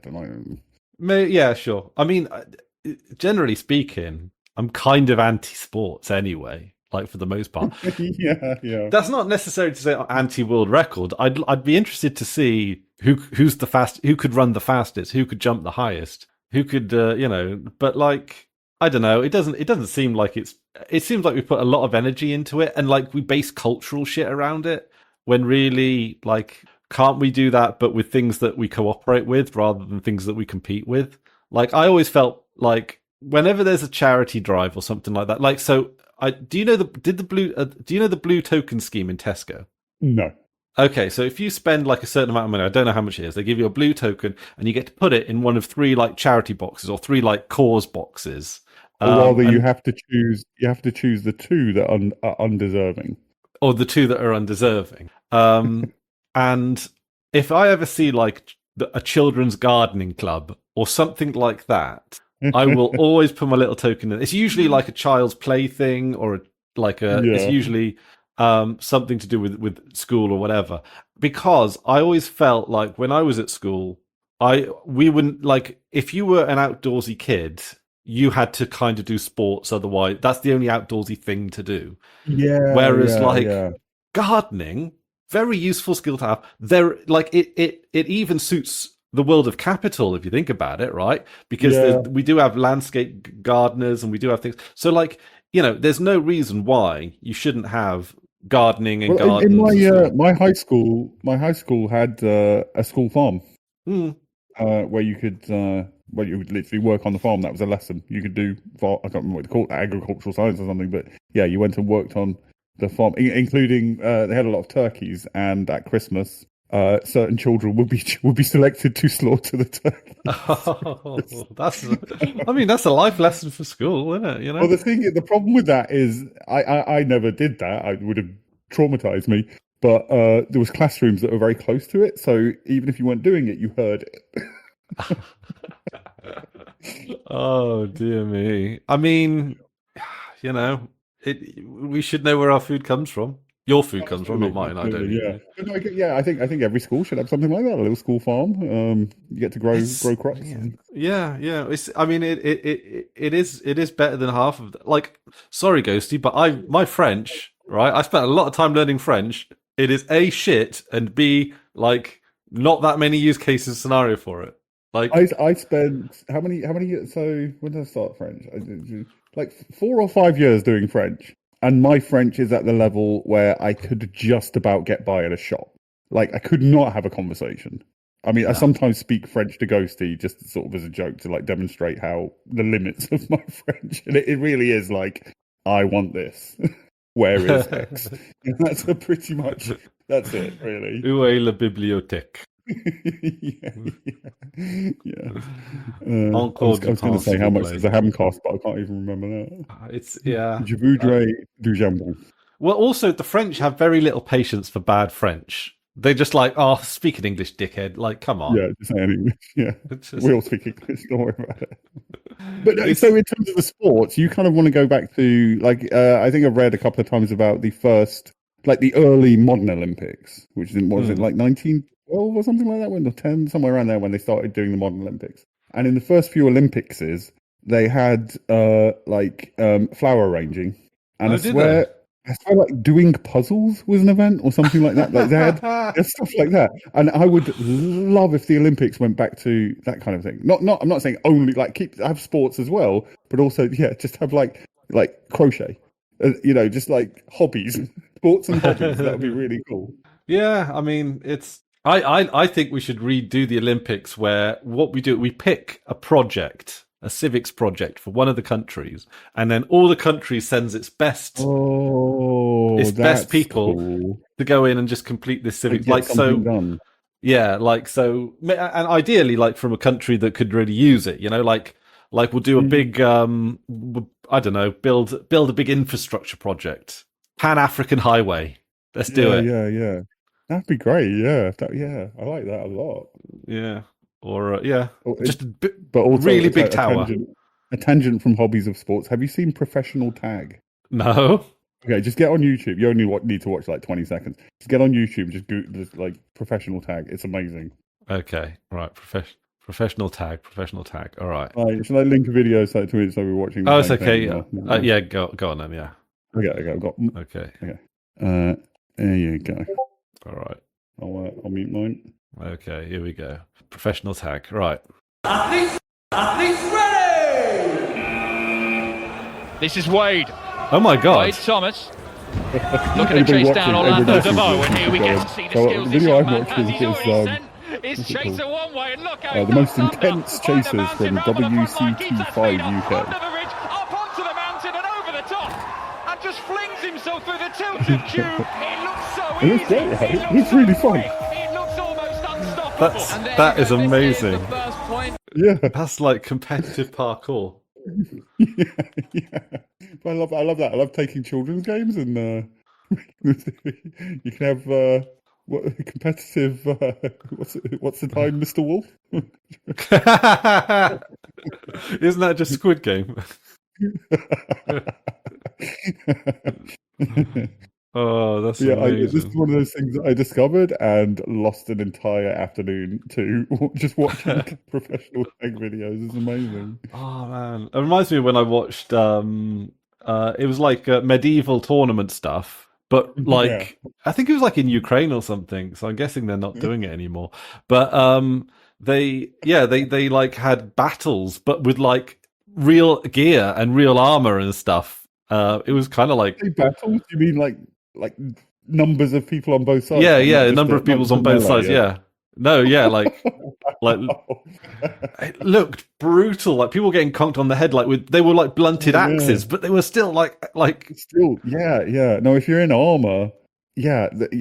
So in armor, the weapons that did that's why they used maces and stuff like that. Yeah. Is like they wanted to dent the armor. They didn't want to. Yeah. Yeah, that's kind of amazing. That sounds really fun and really dangerous. It's just like there couldn't have been people on horseback with lances because that would.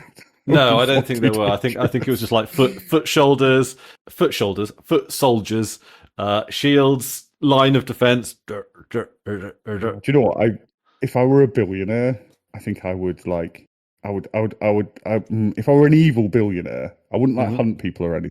I'm not that evil, but I might pay essentially pay them to do that, but with horses as well. Like 10,000 people on each side with full cavalry complement and just go at it. Would you have your own champion, your representative on the battlefield? Oh yeah, no, absolutely. I would have my half-orc champion developed in my labs. Well, the guy who played the Mountain from Game of Thrones. yeah. Oh man. Not. I can't remember him. Was he strongman strong or was he Jim strong?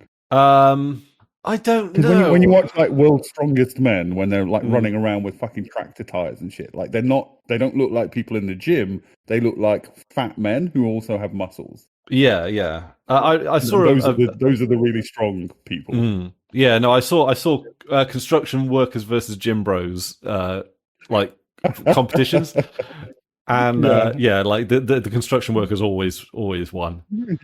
Yeah, because it's like, but they had like the big belly, that's the dude I would want as my champion. Is just like a fucking like an enormous dude with a beer gut, and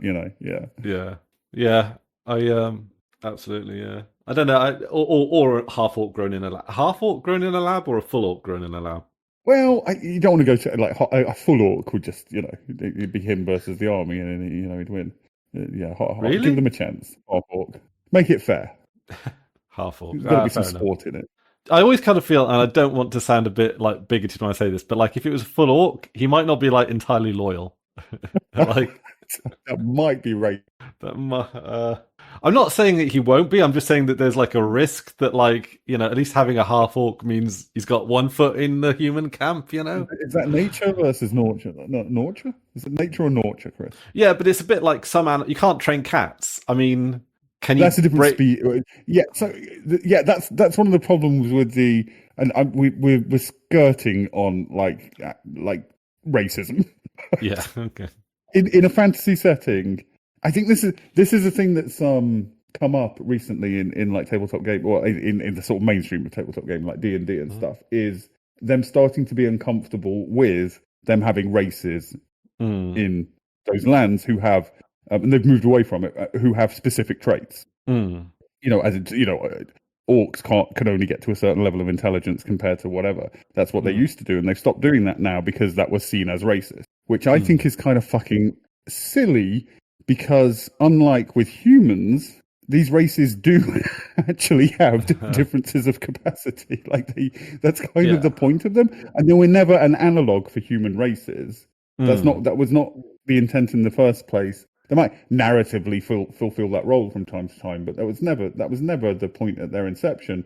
And they are really, like, the fact that they can interbreed is just there because it's fun, but they're really different species. I mean, it depends which sort of fantasy realm you're really talking about, because in, for example, the Elder Scrolls world, there are advantages and disadvantages to different orcs, elves, humans, or whatever. But they're never like fully prohibitive. Like you can have an orc mage. You can have.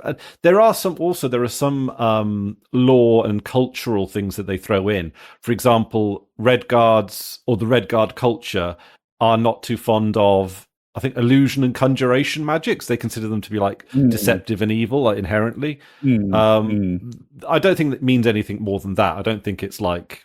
But I mean, it makes kind of sense. Like conjuration in some parts of the Elder Scrolls world is seen as a bit dodgy, and illusion, like, I mean, if someone is like, if you come across someone in real life and they happen to be like really good with illusion, like, you'd be a bit weary about it. It's like you can charm people, you can turn invisible, you can stop people from fighting. I know you're a mage who specializes in charming people, but yet again, I find myself agreeing with you.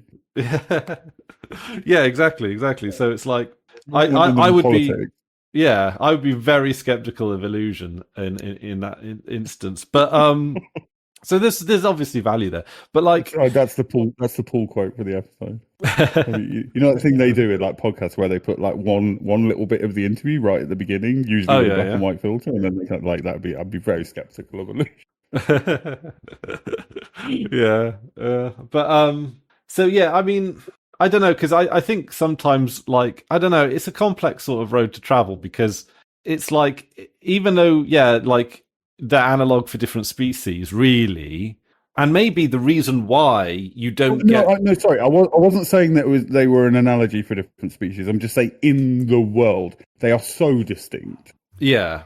Like an orc and a gnome are not the same species. Just like sort of matter of factly. They might be able to interbreed in the lore. I don't know, but they're different species. That is not the same as our conception of race, which was invented by capitalism to justify slavery. That's a very different kettle of fish. But like, you know, when a lion and a tiger get together and you get like a liger or something, that liger is then unable to breed. It becomes Yeah, like well, you either get you either get a Ligon or a what would the other one be? A Ligon or a my brain's gone. a liger. A Tygon or a liger. Sorry, a Tygon or a liger, depending on the genders. Yes. Like a with if you have if a male donkey mates with a horse, you get a mule. If a male horse mates with a female donkey, you get a something else that I can't remember. Is it still basically a mule? It's quite different. Oh. Yeah, same with the Ligon and the Tygon. Fuck me, the Tygon and the liger. They're not. They both look like half tiger and half lion, but in different ways. And that in itself is weird. The fact that the gender matters, but like you said, also they're infertile. Which I believe is like how you tell if something is the same species, like if their offspring are fertile. Yeah, which is kind of odd, but it's interesting that we've got such a definitive answer in a seeming world of gradients, right? yeah. I don't know how. Yeah, going back to the race. Yeah, I think fantasy races are more like races in Star Trek, for example, where we create races either for storytelling reasons or to explore an aspect of humanity. Yeah. They're not an analog for any particular human race, and they're not supposed to be. I think looking at it that way is to reify racism rather than to combat racism. Is it? I mean, is the solution just to instead of call them races, call them species? By the way, in fantasy, this is the Yeah. I think calling them races was again that's a language thing that's sort of traded. They were races, in the sense of the race of man.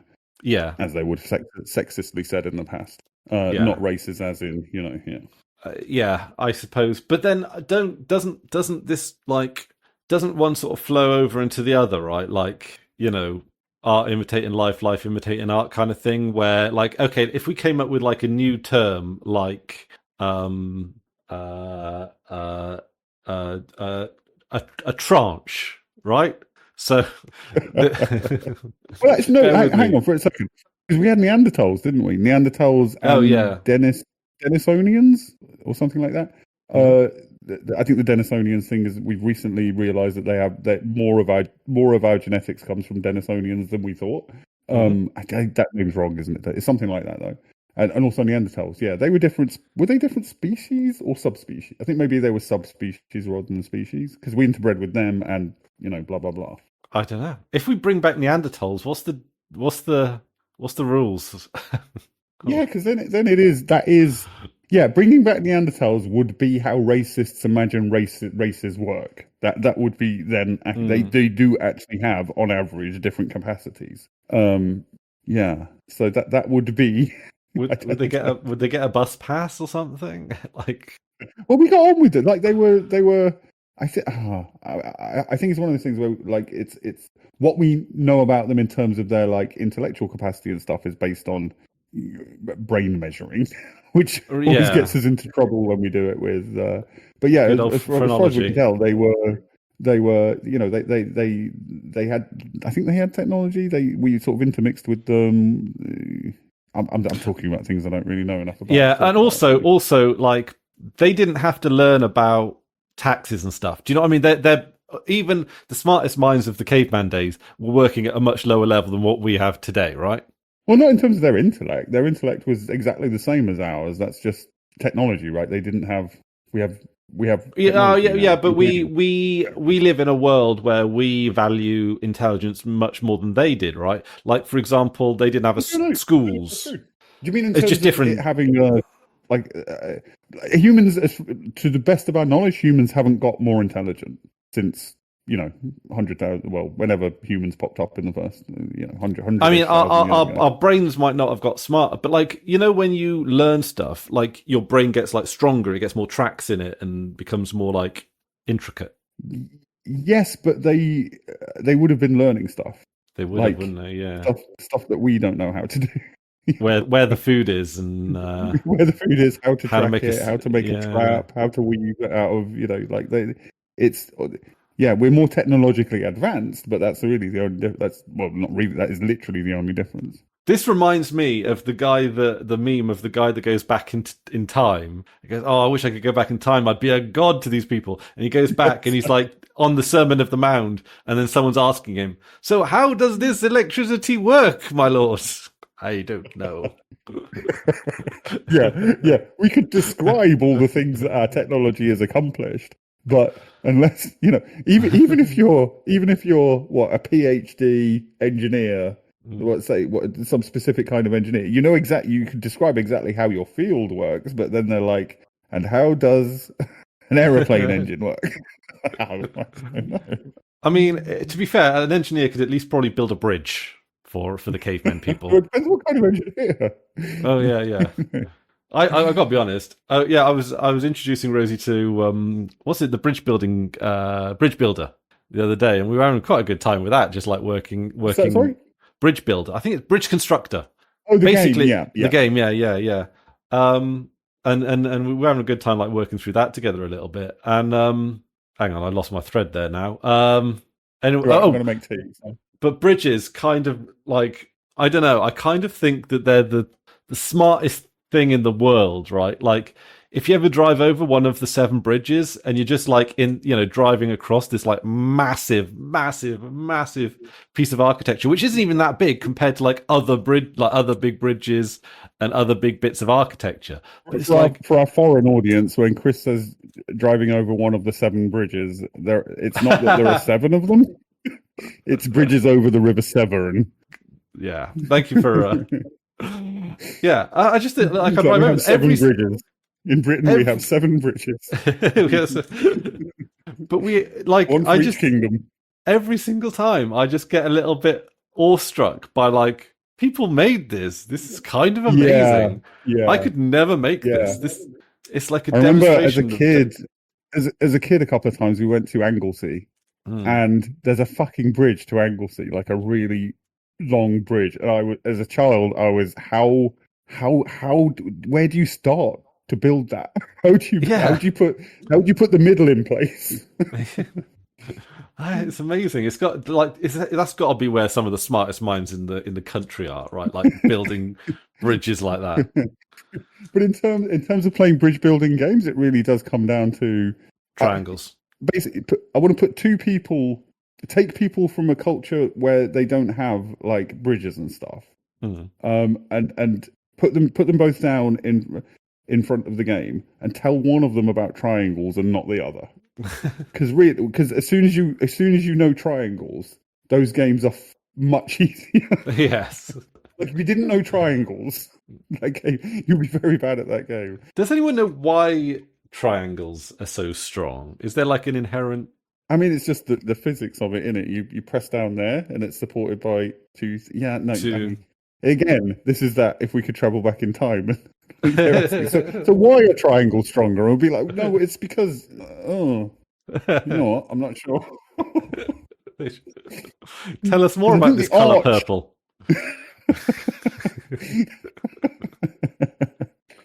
Yeah, I've got this amazing. Then you're into that Eldritch author. Listen, I can never recall. Lovecraft, H.P. Lovecraft. Yeah, the color that you can't describe or whatever. We have this color called purple. It's not blue and it's not red. Yeah, I wonder the person that we had this conversation before, innit? The person that discovered blue. Was it what? They didn't have blue. I don't know. Didn't have a word for blue or something like that. It was something. Oh yeah, it's something that comes out of Greek literature, isn't it? Them thinking that because it was something like they didn't describe the sky as blue or the sea as blue. One of those things. Us seeing the sea as blue is kind of like culturally constructed. But I mean, it is blue. No, it often isn't. It often isn't. Sometimes it's grey or brown. Yeah. More often than not. I mean, it depends where you are in the world as well. But more often than not. If you grew up in Southport and somebody asked you, and you never saw any pictures of anywhere else, and somebody asked you what colour the sea was, you would just say brown. Except in summer where it's blue. No. Have you been to Southport? No. The sea's it's brown. But no, I think I think I can't remember whether it's based on a misunderstanding or something, but I think the ancient Greeks more often described the sea as being like bronze-coloured. But the Greeks have lovely blue seas. Yeah. It's literally where you think of like azure waters. You think like the Greek islands and stuff. Yeah. I don't know. Yeah. But I think a lot of that comes from photography, where they use polarized filters to make the seas look bluer and stuff. I'm not sure how blue they look in person. Not been there. You've been there. I mean, in Greece, lovely blue. Yeah. Like real. Is it distinctively blue, or is it a greeny blue? Could you reasonably describe it as green, or is it bang on blue? Bang on blue. Okay. It is the bluest blue, yummy blue. Like just it's good. See, I could describe to our caveman people why the sky is blue. I could tell them why the sky is blue, but they wouldn't understand it. You'd have to describe to them the longest wavelength and what that meant. And yeah, you'd have there's a lot of context to fill in before you can get to. And then the light got this knowledge gets stretched. Really useful. Yeah, you don't really get much advantage from knowing why the sky is blue. No, and I probably have a misunderstanding of it, because is it just that the wavelengths get stretched and blue is the longest wavelength? It's blue is either the longest or short, or the. God damn it! See, I thought red's the shortest. Explaining it. Blue's the shortest. Okay, so it scatters the least. No, blue's the longest. Blue's whichever one it is, so it scatters the least in the atmosphere, isn't it? Or something. God damn. Yeah, literally one of those things that I thought I knew until you were like, okay, explain it. But Lord, how does this electricity work? Have you? I bet you haven't seen "Don't Hug Me, I'm Scared" on Channel 4, the TV show. I've not. No. Actually, I think you've mentioned it before, and I think I've watched clips from it. But I've never watched. You got to watch the whole thing, because the whole, like it really comes into its own on an episode by episode basis. But like they learn about electricity in the final episode, and a duck goes, "I thought it was just some sort of weather event." I want to actually. I want you to try explaining how electricity works. Very little bits of very little things that we can't see move around a circuit. So so electrons pushing, right? Yeah. But when don't they say that like the electrons in a circuit or in whatever, the electrons in electrical things move at like 30 miles an hour? I swear I've heard that. I've heard that light through a diamond can travel at something like that speed. I don't know if diamond would slow it down that much, but some things definitely. Oh, well, apparently, because the density. Is it why that sparkles so much? Is because it just slows the light. It refracts, yeah. Like the Bryn Glass tunnels. The Bryn Glass tunnels look like they're always busy, but they're not. It's just like everyone's got to bunch up to go through. This has started to sound like we're both drunk, but I do remember reading about an experiment where scientists, boffins, certain materials slow light down more than others, right? Mm-hmm. But they made a substance that slows light literally to a standstill. They got light to stand still in something. Can they look at it? Yeah, this is what my question is always, how do they know? How do they know? When light is stationary, it's not going to, you imagine they slowed light down to a standstill, and you imagine it, in the Star Wars thing where he stops the shooty beam, and he stops it, freezes it, and sort of imagine it like this little glowing elongated cylinder where they stop. But presumably you wouldn't be able to see it. So I don't know. Yeah, but you can't see light anyway, except visible light, right? Yeah. But when we say light, we mean visible, don't we? Or photons. No, I think there's a distinction, because again, this is going back to when you push things against things, it's photons that stop it going into, it stops your finger going into your other finger. They're shooting photons at each other. That's a very stupid way of saying it, but it's fun. But those aren't photons you can see. But when photons get energetic enough, they become visible light, right? That's my understanding. When they're moving, I think always when photons have enough energy, they become visible. And then if they have too much energy, they go invisible and they become radiation or whatever, right? I don't know. Couldn't tell you. Well, science episode. Hamish is going. There's going to be so many comments. Oh God, yeah. I'm anticipating an essay from Hamish. Mitch, tell us when scientists bring light to a standstill, how do they know? I'm not entirely convinced that they have. I think they could just be lying. Yes. And other scientists are like, yeah, we don't want to blow our cover. We want to keep this going. What a good thing here. Yeah. Get more funding to slow light. Anyway, all right. Little segue before the end. But I am still on Vim, which I'm quite enjoying. Good. Yeah. And I've been doing a lot with my configuration files. I replaced Stowe. I don't know if I told you about this. Yeah. You've just done something manual, right? Or you yourself have made something automatic, rather. Yeah, I've made a little bash script that that tarballs up all of my dot files. So I made a list of dot files that I want to keep, and then it regularly just pops them into a little tar GZ archive. Simple as that. Have you written the other way round thing where it restores the target GZ and puts all the things in the right place? No, because most of the time I don't want to back it all up all at once. Sometimes it'll be like if I've buggered up a config file or something, I just want to dip in. That's the only time I've ever needed it. So I just... Right, so it's less for like new system, setting it up, and more for just, well, I mean... Yeah, I mean, I will use it for that when the time comes, but I've got what I've done, and I can never fully settle on the iterations of how many versions I keep. So at the moment, I've got a new version every week, and then every year it's just going to go over the old. It's going to like grandfather, father, son it. So it's like it's going to go over. So basically what I've done is the file names are week numbers. So first week of the year is 1, second week of the year is 2, all that kind of thing. And then basically at the end of the year, it goes back to 1, 2, 3, 4, 5, 6, 7 every week, and then goes round and round and round and round. So 50 sets of dot files is a perfectly manageable amount. It's not too big. Every day is a bit excessive. Every month seems a little bit too infrequent.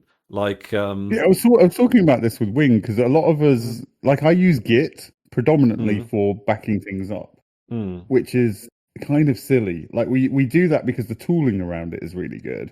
But you like the infinite versioning is really not needed. Like, like for me, 3 versions would be enough. It'd be nice in Git if you could set it to discard everything older than 3 versions, which is essentially what you know, the kind of thing that you're doing, right? Yeah, except it's 50 or 52, but yeah. But yeah.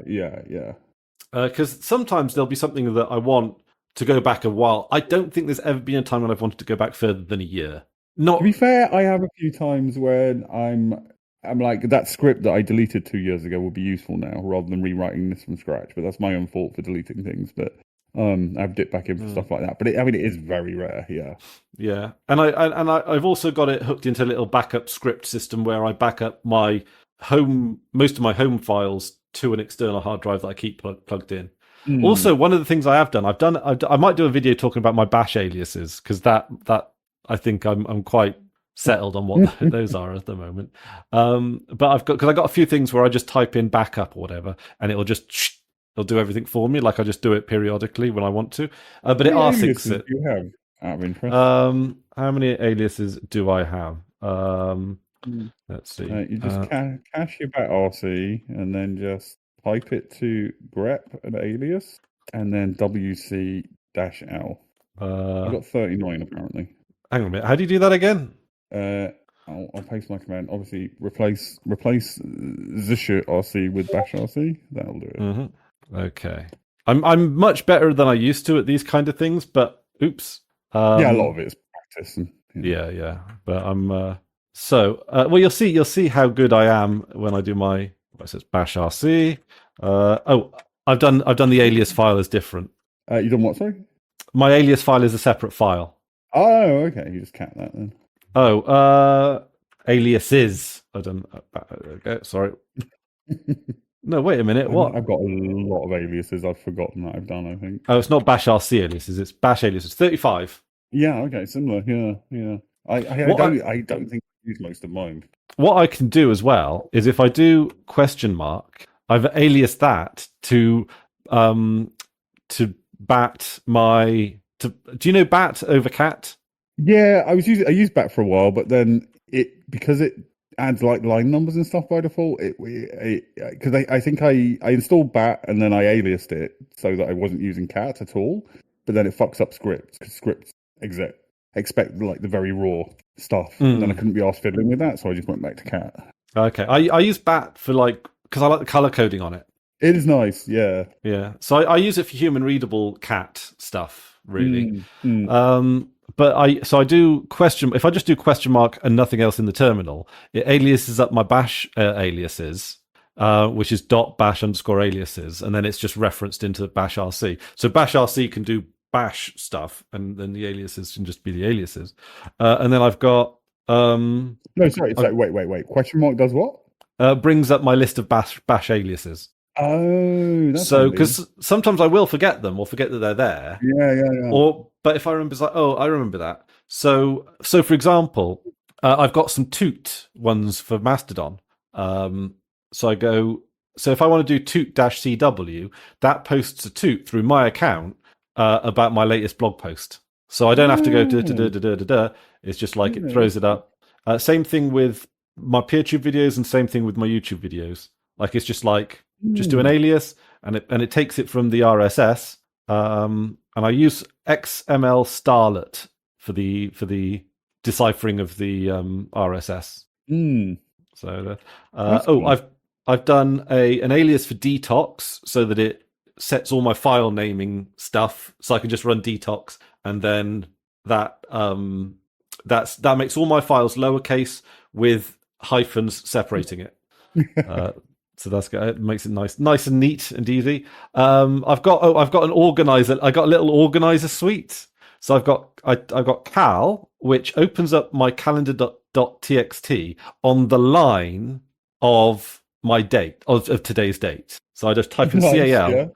Yeah, opens Vim, goes straight down to today's date. I've got to do, which is very basic. It just opens to do in Vim, to do.txt. Weather does curl witter.in/Colford, which is that just gives me the weather. Oh, in metric, which is kind of weird because I want Celsius, but I also want miles per hour. So you can't do both. You can either have metric or you can have imperial. So there's no UK setting. Yeah, I mean, so we could do an entire episode on Britain and units. Notes. I just type in notes, and that brings up my notes in Vim. And contacts just opens contacts in Visidata. And so that's cool. Yeah, they're cool aliases. I should use aliases more. Yeah, definitely. I've also got an alias. I've got a little section at the bottom of my aliases for troubleshooting. So if something that in the past has screwed up for me, it's not so much that the alias itself is useful. It's more that it's just a place that I know where it is and go, oh, if that's wrong, because I've literally got an alias. It's troubleshoot-NordVPN.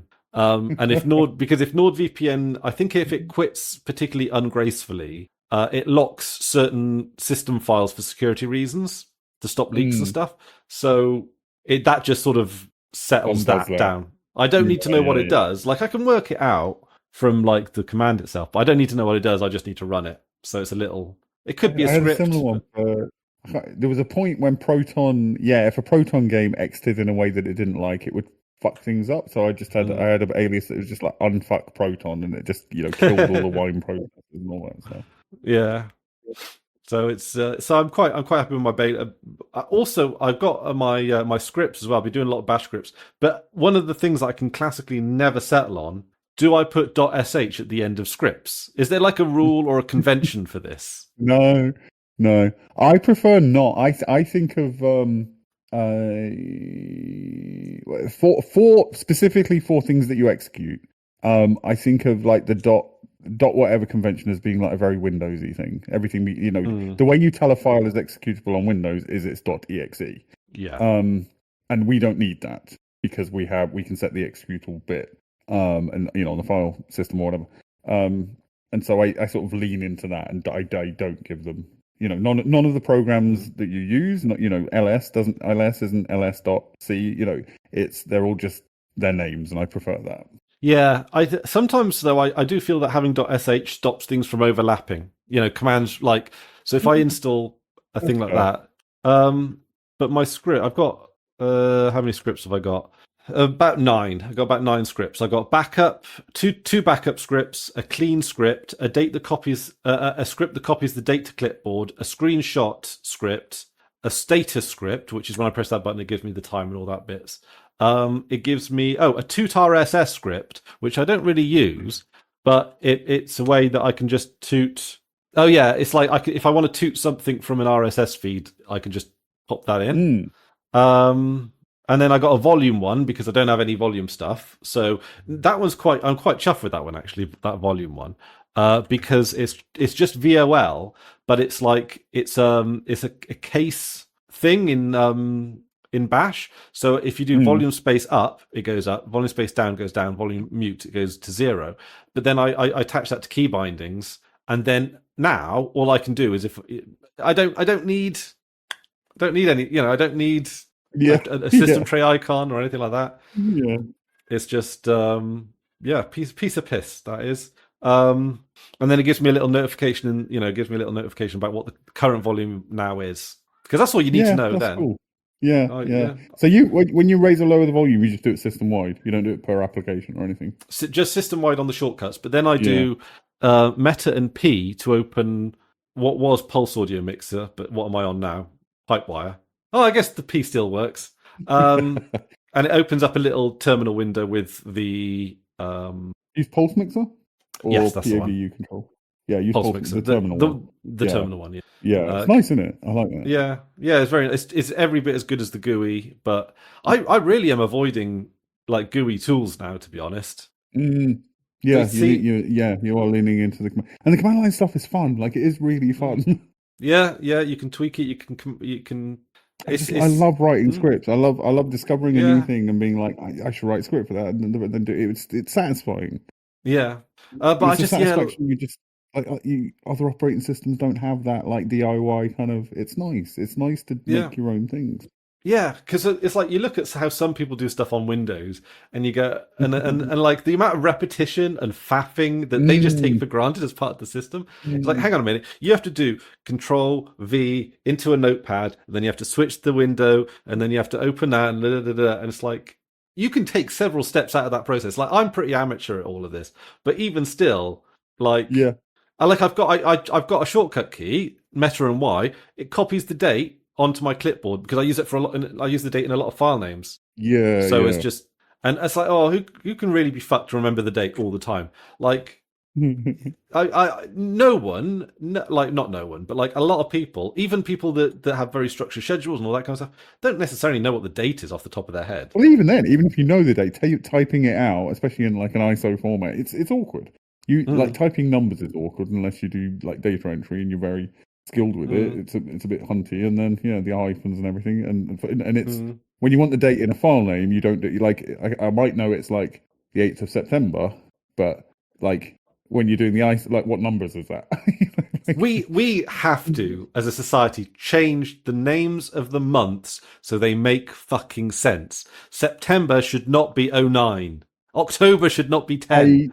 I again, in the Discord, we had this conversation. Really, I was making that exact point. It's very frustrating that you can't go September Sept 7. You have to go. Oh no, wait, it's +2 because fucking Roman emperors. So and the reason is 2 Roman emperors decided to name a couple of months after themselves and shunt the other ones later. So I said, rather than fixing that, how about we make that worse? And my proposition was that we rename October Hitlober. Or we could go 1-tober, 2-tober, 3-tober, 4-tober, 5-tober, 6-tober, 7-tober, 8-tober, 9-tober, 10-tober, 11-tober, 12-tober. There we go. No, we insert more months Happy named 10-tober. After dictators. Or 10-tember. What do you prefer, 10-tember or 10-tober? Does it matter? 10-tember. 10-tember. 1-tember, 2-tember, 3-tember, 4-tember, 5-tember, 6-tember, 7-tember, 8-tember, 9-tember, 10-tember, 11-tember, 12-tember. Sounds great. I'm okay with keep the original name. So Wanyuri, Tubury, Throch. Throch. That sounds like a very painful type of rash. Throch. Thrush for April. For April. Oh, that gets awkward, doesn't it? Five plus May really doesn't work. 5A? 5A. 5. Fiv. Fiv. Sixoon. Zoon. Soon. There we go. Just rename the months to make them cooler. I don't. Yeah, 1 Tember, 2 Tember, 3 Tember, 4 Tember, 5 Tember, 6 Tember, 7 Tember, 8 Tember, 9 Tember, 11, 9 Tember, 10 Tember, 11 Tember, 12 Tember. God, I almost skipped out 10. 10 Tember. We're in 10 Tember. I'd rather we do that with the days first. Actually, no. I take that back, because the days are all named after like all ancient gods from different mythologies, and I kind of like that. Also, because days are circular, I guess you could say this for a lot of other time, it makes less sense to have them numeric, especially if they're not metric. No, that applies to all our measurements equally. That also applies to months. But I guess it's in a shorter time frame, so it would feel more maybe. Yeah, because like also different people's weeks practically start at different times of the week, right? Like some people start at Monday, like, you know, you but then the weekend, right? Saturday, Sunday, is that the end of a week to you or the beginning of a week to you?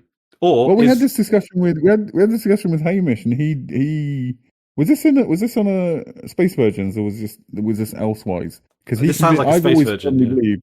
I've always firmly believed that Monday was the first day of the week, because but he convinced me it was Sunday. And did you remember what it was that convinced or am I you? Misremembering? It was something like that. Sorry, what? Well, I mean, it's called the weekend, the end of the week, the 2 days at the end of the week. Yeah. Or the 2 ends of the week.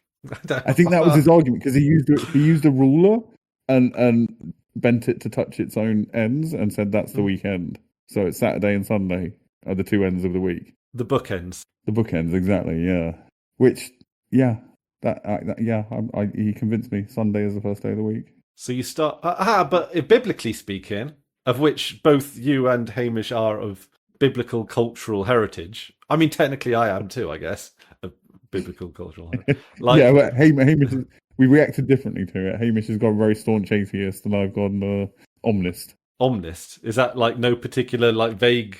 No, it's even more hippie than that. It's like all religions are saying essentially the same thing, and they're all correct. I mean, yeah, but like, what's the view on do you believe in an afterlife? I would like there to be an afterlife. That's not the question. In terms of, I hope so. I mean, no, we all hope so. The atheists hope so.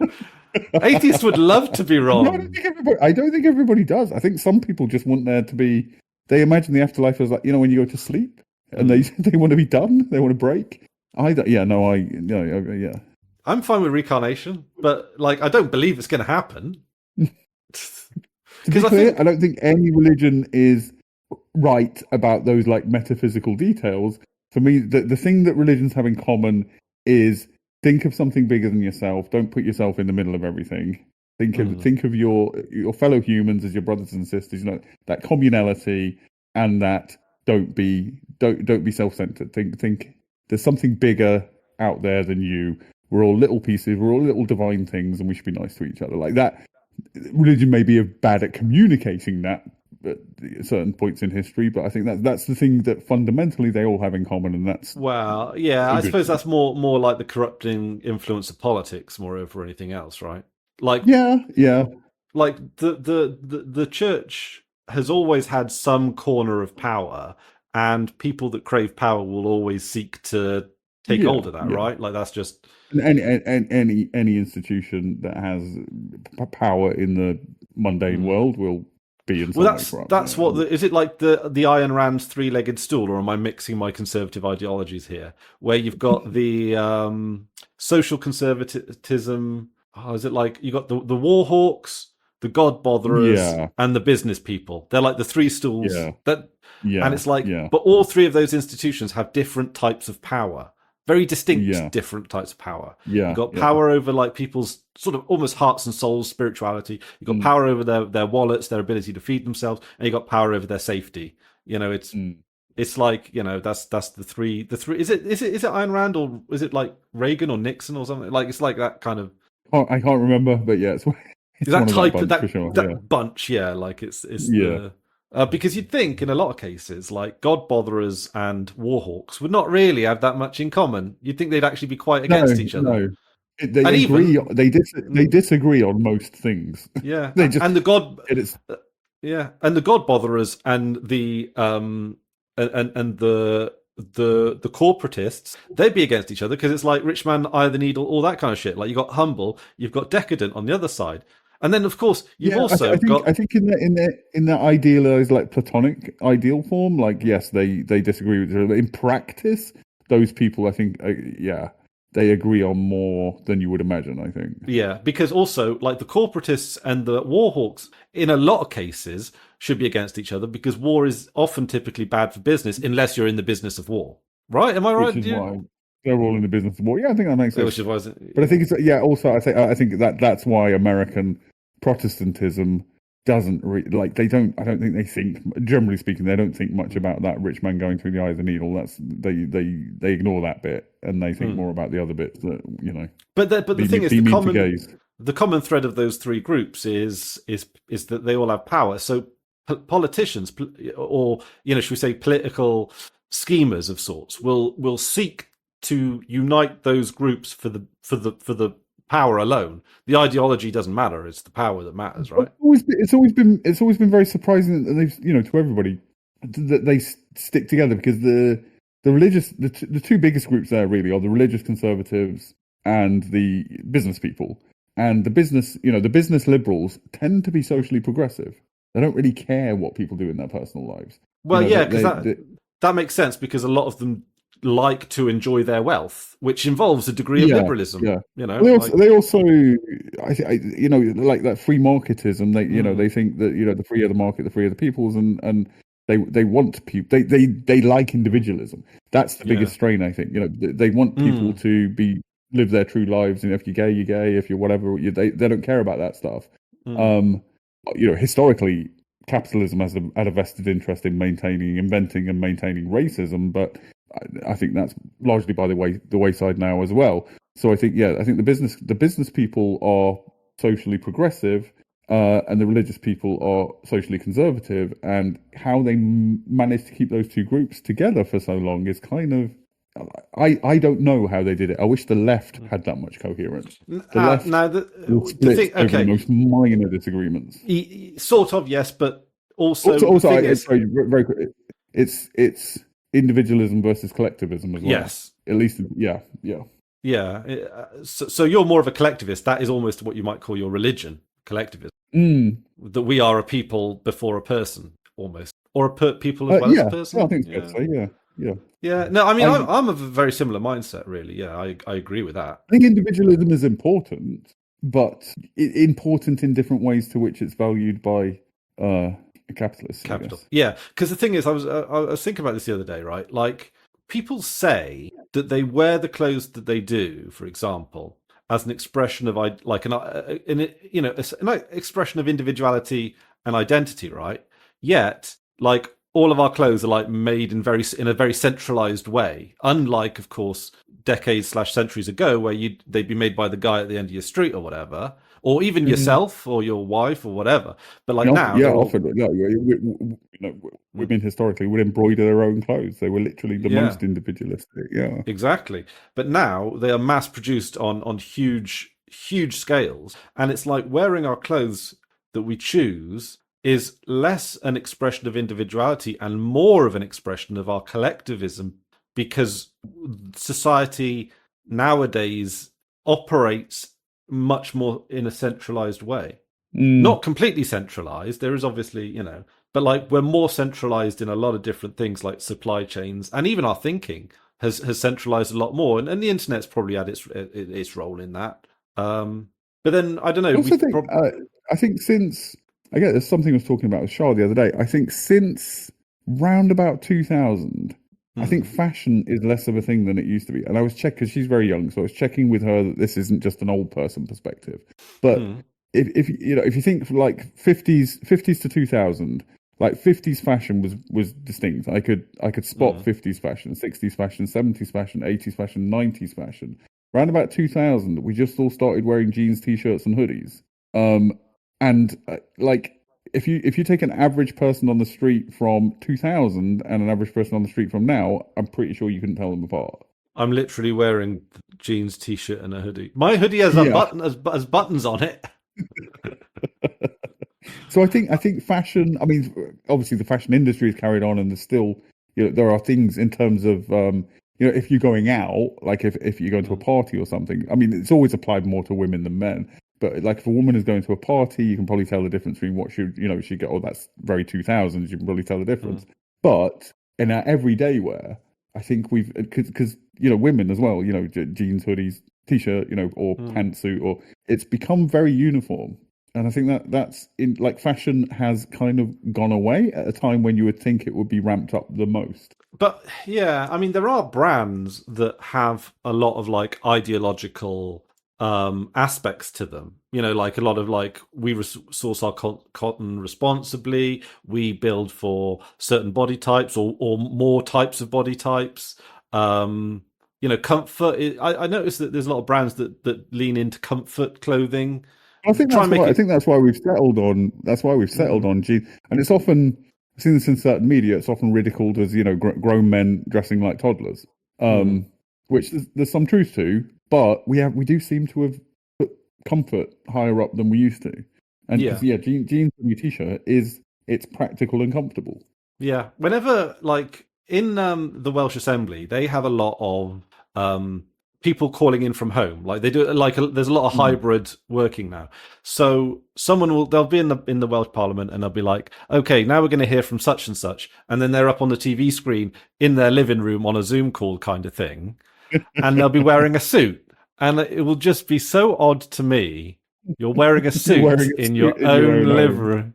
Yeah, I get it. But like, I'm very ambivalent in the sense of taking up both positions on the members of parliament and stuff like that, and it applies to business and stuff as well.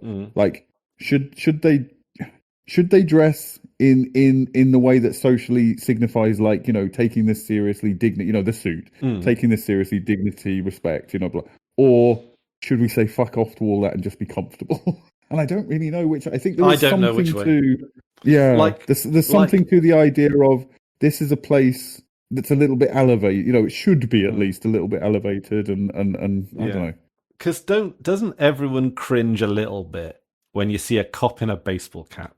Like, I kind of wish that like we went a little bit back to like where cops, and I'm not a pro cops person, just to be clear, right? But like, and I get why they've got to wear high vis because health and safety, yada yada. Like, I mean, cops work at night, right? Like, you don't want to get run over by a car. Much less risk in the olden days. I get it, right? But like, it seems like cops have gone down the route of full practical because they don't look as dignified as they used to look. You look at a Victorian cop. When I see cops in baseball caps, to me it's like they're cosplaying American cops. Yes, and that's the bit that bothers me. Yeah. It should be bowler hats. I'm not sure about tie. See, here's the thing, though, right? Maybe the tie is something we can lose, but then you kind of by extension have to lose the white shirt, right? You have to then have a softer shirt or a more not like a more interesting shirt, or like. Well, you'd lose the collar. You'd lose the collar, really, wouldn't you? Because the collar's only real purpose that I can think of is to frame the tie. Well, yeah, but a collar of the shirt still frames the neck somewhat. Like it's. But not a business. Some shirts are designed to be worn with ties, and some shirts aren't. Right? Like even though they still have a collar, they still look like they're not. You can't really put a tie on them, like a summer shirt or something like that. It's just. I mean, it's an ongoing process. It's a vestige of the rough. It is the rough shrinking over time. Do you remember I linked to that article? It was while we were doing a space version, so I don't know if you actually remembered to have a look at it. But I can't remember what it's called now. But there's an article on Wikipedia. There was a distinct event, I think, around about the Victorian time. No, I think it was earlier than that. Yeah, it was a distinct event when men's fashion went like from as colourful and showy as women's fashions to being very dour. And it was sort of it was a whole movement in the West. It was a distinct thing. It didn't just like it was a philosophical thing that it was somebody's idea to do this rather than just sort of a more natural process gradually becoming the case. So. Yeah, it was a distinct thing. I'm repeating myself, but it was a distinct. It was surprising to me that it was a distinct thing that everybody decided. Yes, men should dress boring. It's like a meme, an early example of a meme, really, Yeah, isn't it? yeah. Yeah. I remember the article. It was like the Reformation, but not the Reformation. It was like It was called something funny, like the Great Endullening or something like that. The Great, the Great Emboring. Indullening. It was called something like that. Oh man, I love that. The Great Indullening. I'm gonna find it now. I'm gonna because The Great it'll be in that. It'll Indullening. be in our chat. Oh man. Yeah, and they all dress like pilgrims and shit. Yeah, like Yeah, literally. Yeah, yeah. I don't like. Yeah, I sometimes I switch from one to the other. This is another. This is another thing that I get a bit weirdly indecisive about. Sometimes I just want to dress full, practical, like a little bit like they do in The Expanse, where like in The Expanse they dress practically like all the time. Because you can tell, because when they go to like a fancy meeting with Avasarala or whatever, like then they'll dress up and then they'll look dressed up. But like 99% of the time in the show, they'll be wearing a jumpsuit or something that will suit the practicality of of their station. And I kind of feel like, okay, that's good. Yeah, I should just focus on practicality, right? That most comfortable, most like practical, all that kind of thing. But then sometimes I'm thinking, do I want to throw in a bit of color? But some days I don't want to be like I don't want to necessarily feel like I want to draw attention to myself. Do you know what I mean? Like I guess it's part of it's a mood thing or something. Yeah, I get that. I mean, I'm a very with clothing. Like, I really don't care how I look. I want practical. But like, I also appreciate that some people, they want to be showy. Sometimes you want to have fun with your clothing. Sometimes, and I think that should be a possibility at least. And yeah, the great male renunciation. The renunciation.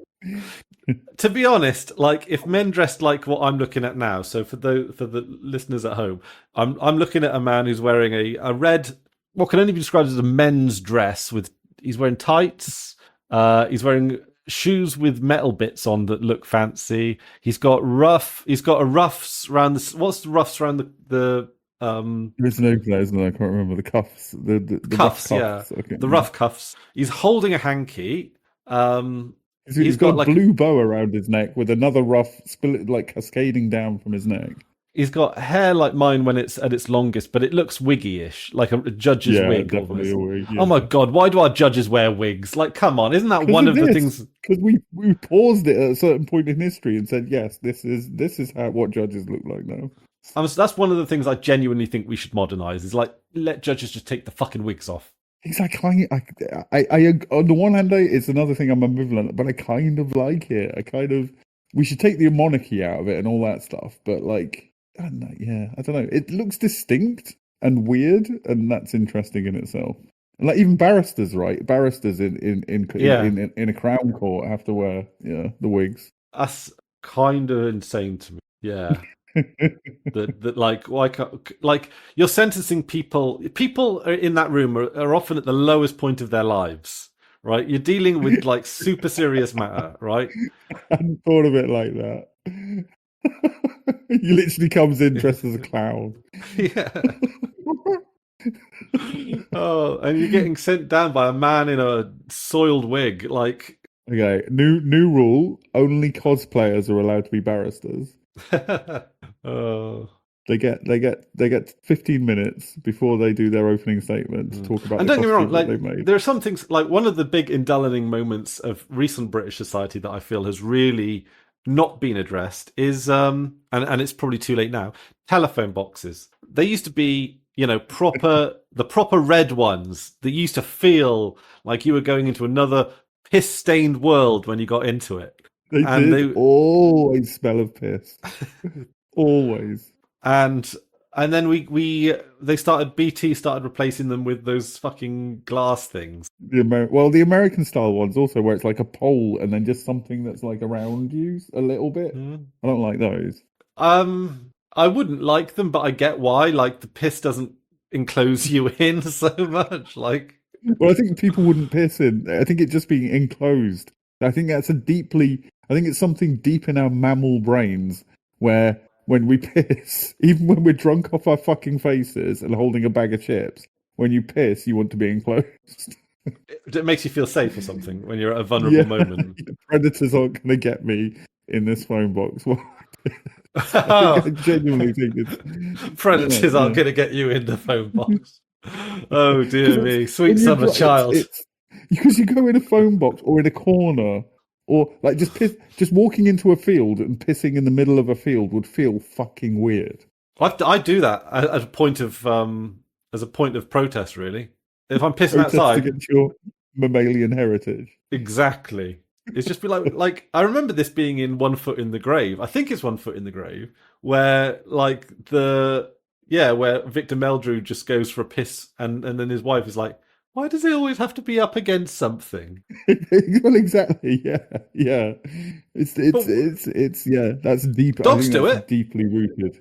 Dogs do it up against something too, so it's probably it's marking, isn't it? For mammals and many mammals at least. It's a marking thing. So here's the thing, right? Mammals probably don't think it's marking when they're doing it because no. But they're doing it, and it's like, and they smell each other's, and they smell like, oh, has like Mr. Snuggles been around here? Oh yeah. It's nice to see Mr. Snuggles doing well. It's like Facebook, but with dog piss. Like it's just like I always imagine it's how because like dogs have like super sensitive noses, and that so like it makes sense that that's how they like communicate with each other through smell. Yeah. Like them smelling each other's piss is like us having a conversation. I'm not sure it's that profound. I'm not sure it's like no, it's not that. Communicate concepts through the piss. No, but then that's why dog it's society like reading a letter. Well, it's like it depends. It depends. Like a conversation with a really boring person. If it's like, well, what did you have for dinner last night? Fuck out of here. Yeah, well, that's what dogs. It is pub brawl level of communication. Yeah, exactly. Come on then, mate. Come on then. Fucking come at me. It's just like, yeah. Right. Are we are you off to bed soon? Are we wrapping up soon? Yes, I will be off to bed soon. Cool. Yeah. Because I think I got oh Christ, yes, it's a bit later. I gotta get some lunch on the go. How long have we been going? Going on 3 hours. Or well, really? 2:45, yeah.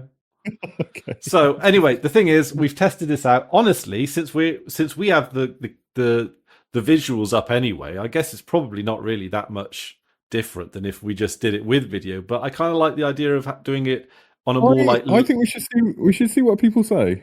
Yeah, see what people say. If you have any feelings on this whatsoever, if you care at all, let us know what your preference is and why as well. Why is important.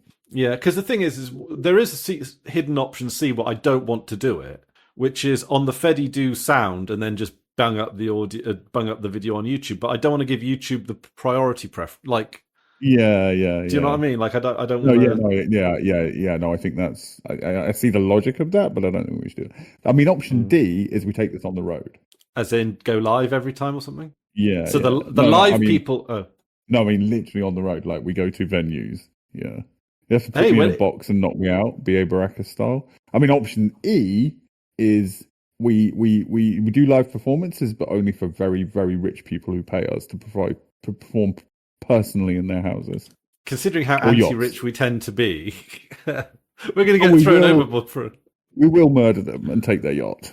It would be very tempting. Then we really will be freebooters. Oh, man. But boats do seem very difficult to maintain if you don't have any expertise. Yeah, but cool. I don't know what a bilge pump is. I do know that it's important.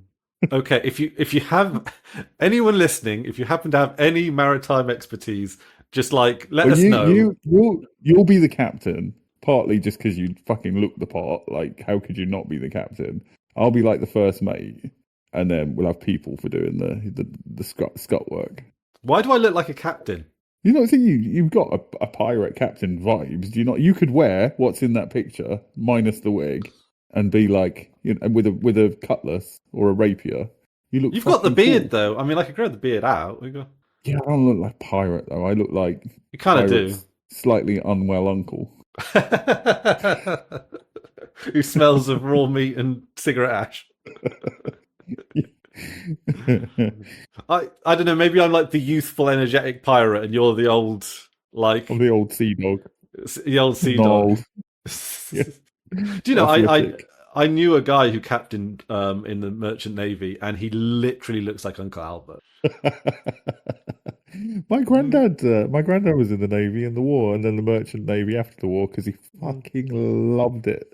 He just loved being at sea, which I can't imagine loving that. But hang on a minute. I think in another world you'd be the same because, like, I mean, I don't know how it would necessarily affect your anxiety, but it's like you're in a micro world, you know. Yeah, like no, that aspect of it. Yeah, and the romantic idea, like having a little sloop, like a little, you know, smallish sailing boat, and just being in somewhere like where the sea is relatively flat, like just tootling around the Mediterranean, like around the coast. Like, I would love that. It'd be amazing. But being on like rough seas, like the idea of the ground not being still ever, terrifying. Like that's the one thing I rely on the ground to do is stay fucking still, and I don't think I could psychologically cope with the ground constantly moving. You get used to it pretty quick. I don't think I could. I think I would go genuinely insane with that. Because other than that, I can see the attraction. What about an airship? No, that's even worse. I don't like being up in the air. Why did dirigibles never take off? And also, no pun intended there, but like, they are much less carbon intensive. Like you could go to Scotland in about 5 hours, I reckon, on a dirigible. Well, I'm going to say what I always say when you say this is you still got to read Ministry for the Future, where dirigibles literally come back as part of their project of fixing the world. Yeah, totally. Dirigibles. See, dirigibles and monorails, two things that have got cut down before their time. Sailboats. In Ministry for the Future, they bring that back. I think the boats are part because the last time we did sails seriously was like 200 years ago. Like we could make, with the technology and maths and stuff we have now, we could make super efficient sails. And then you could also have like solar panels and a bit of an electric motor for assisting it, and just accept that like an Atlantic crossing is going to take longer than we used to. Just slow down the pace of things as well. It would make the world a more magical place again. It would. It really would.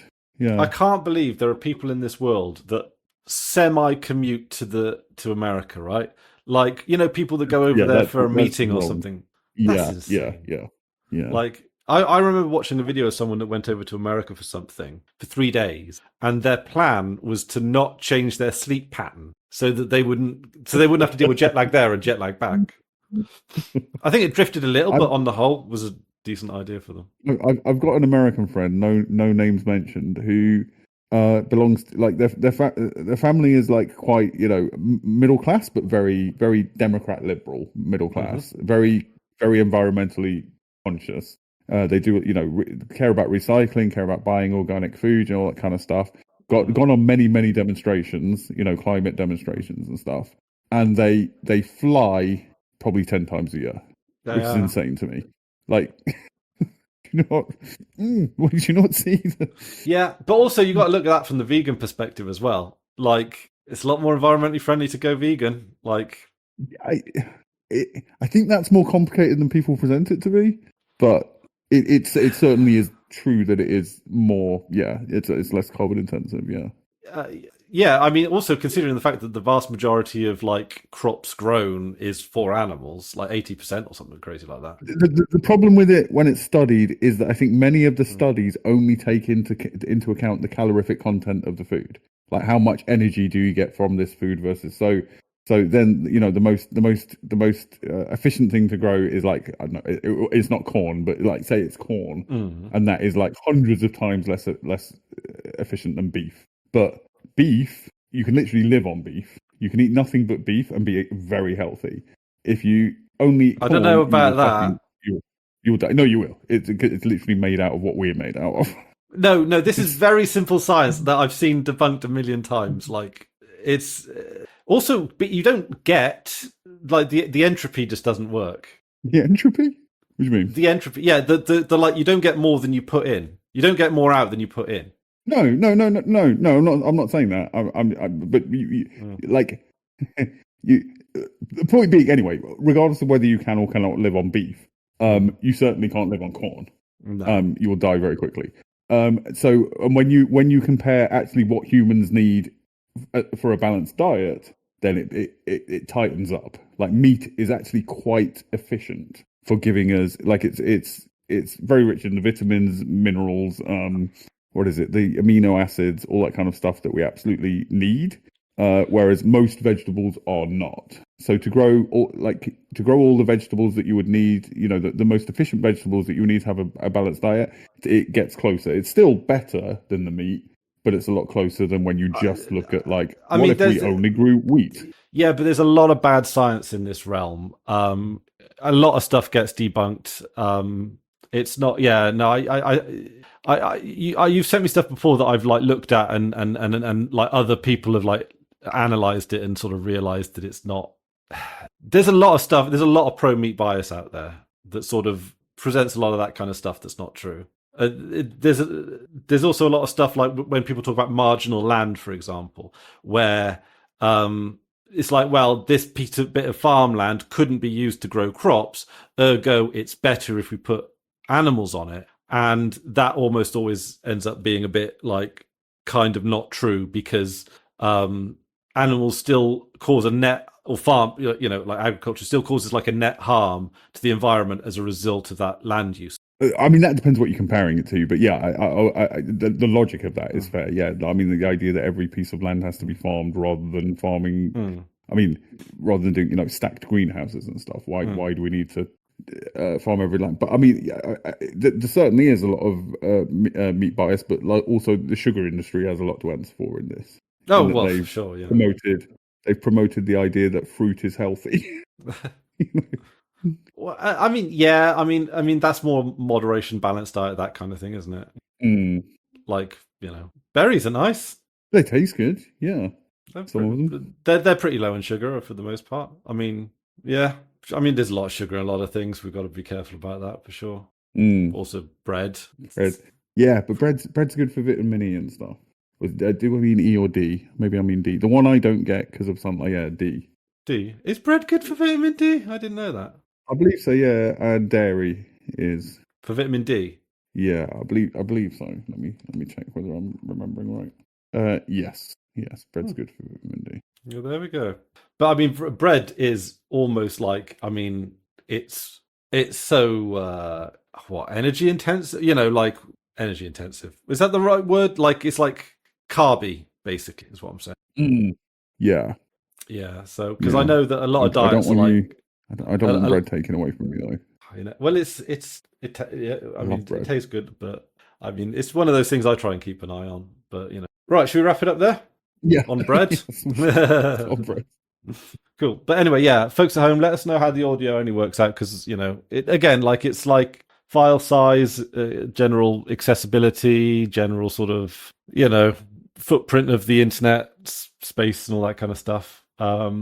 Embracing the more decentralized platforms of podcasting over. I mean, I suppose you can still subscribe to PeerTube as a podcast video wise, but I don't know. That feels that seems to go a little bit out of the way, especially if you're listening to it on a phone or in the car or something. So anyway, I'm just saying stuff that I've already said before. So thank you all for joining us. Let us know. Toodaloo. Yeah, do let us know.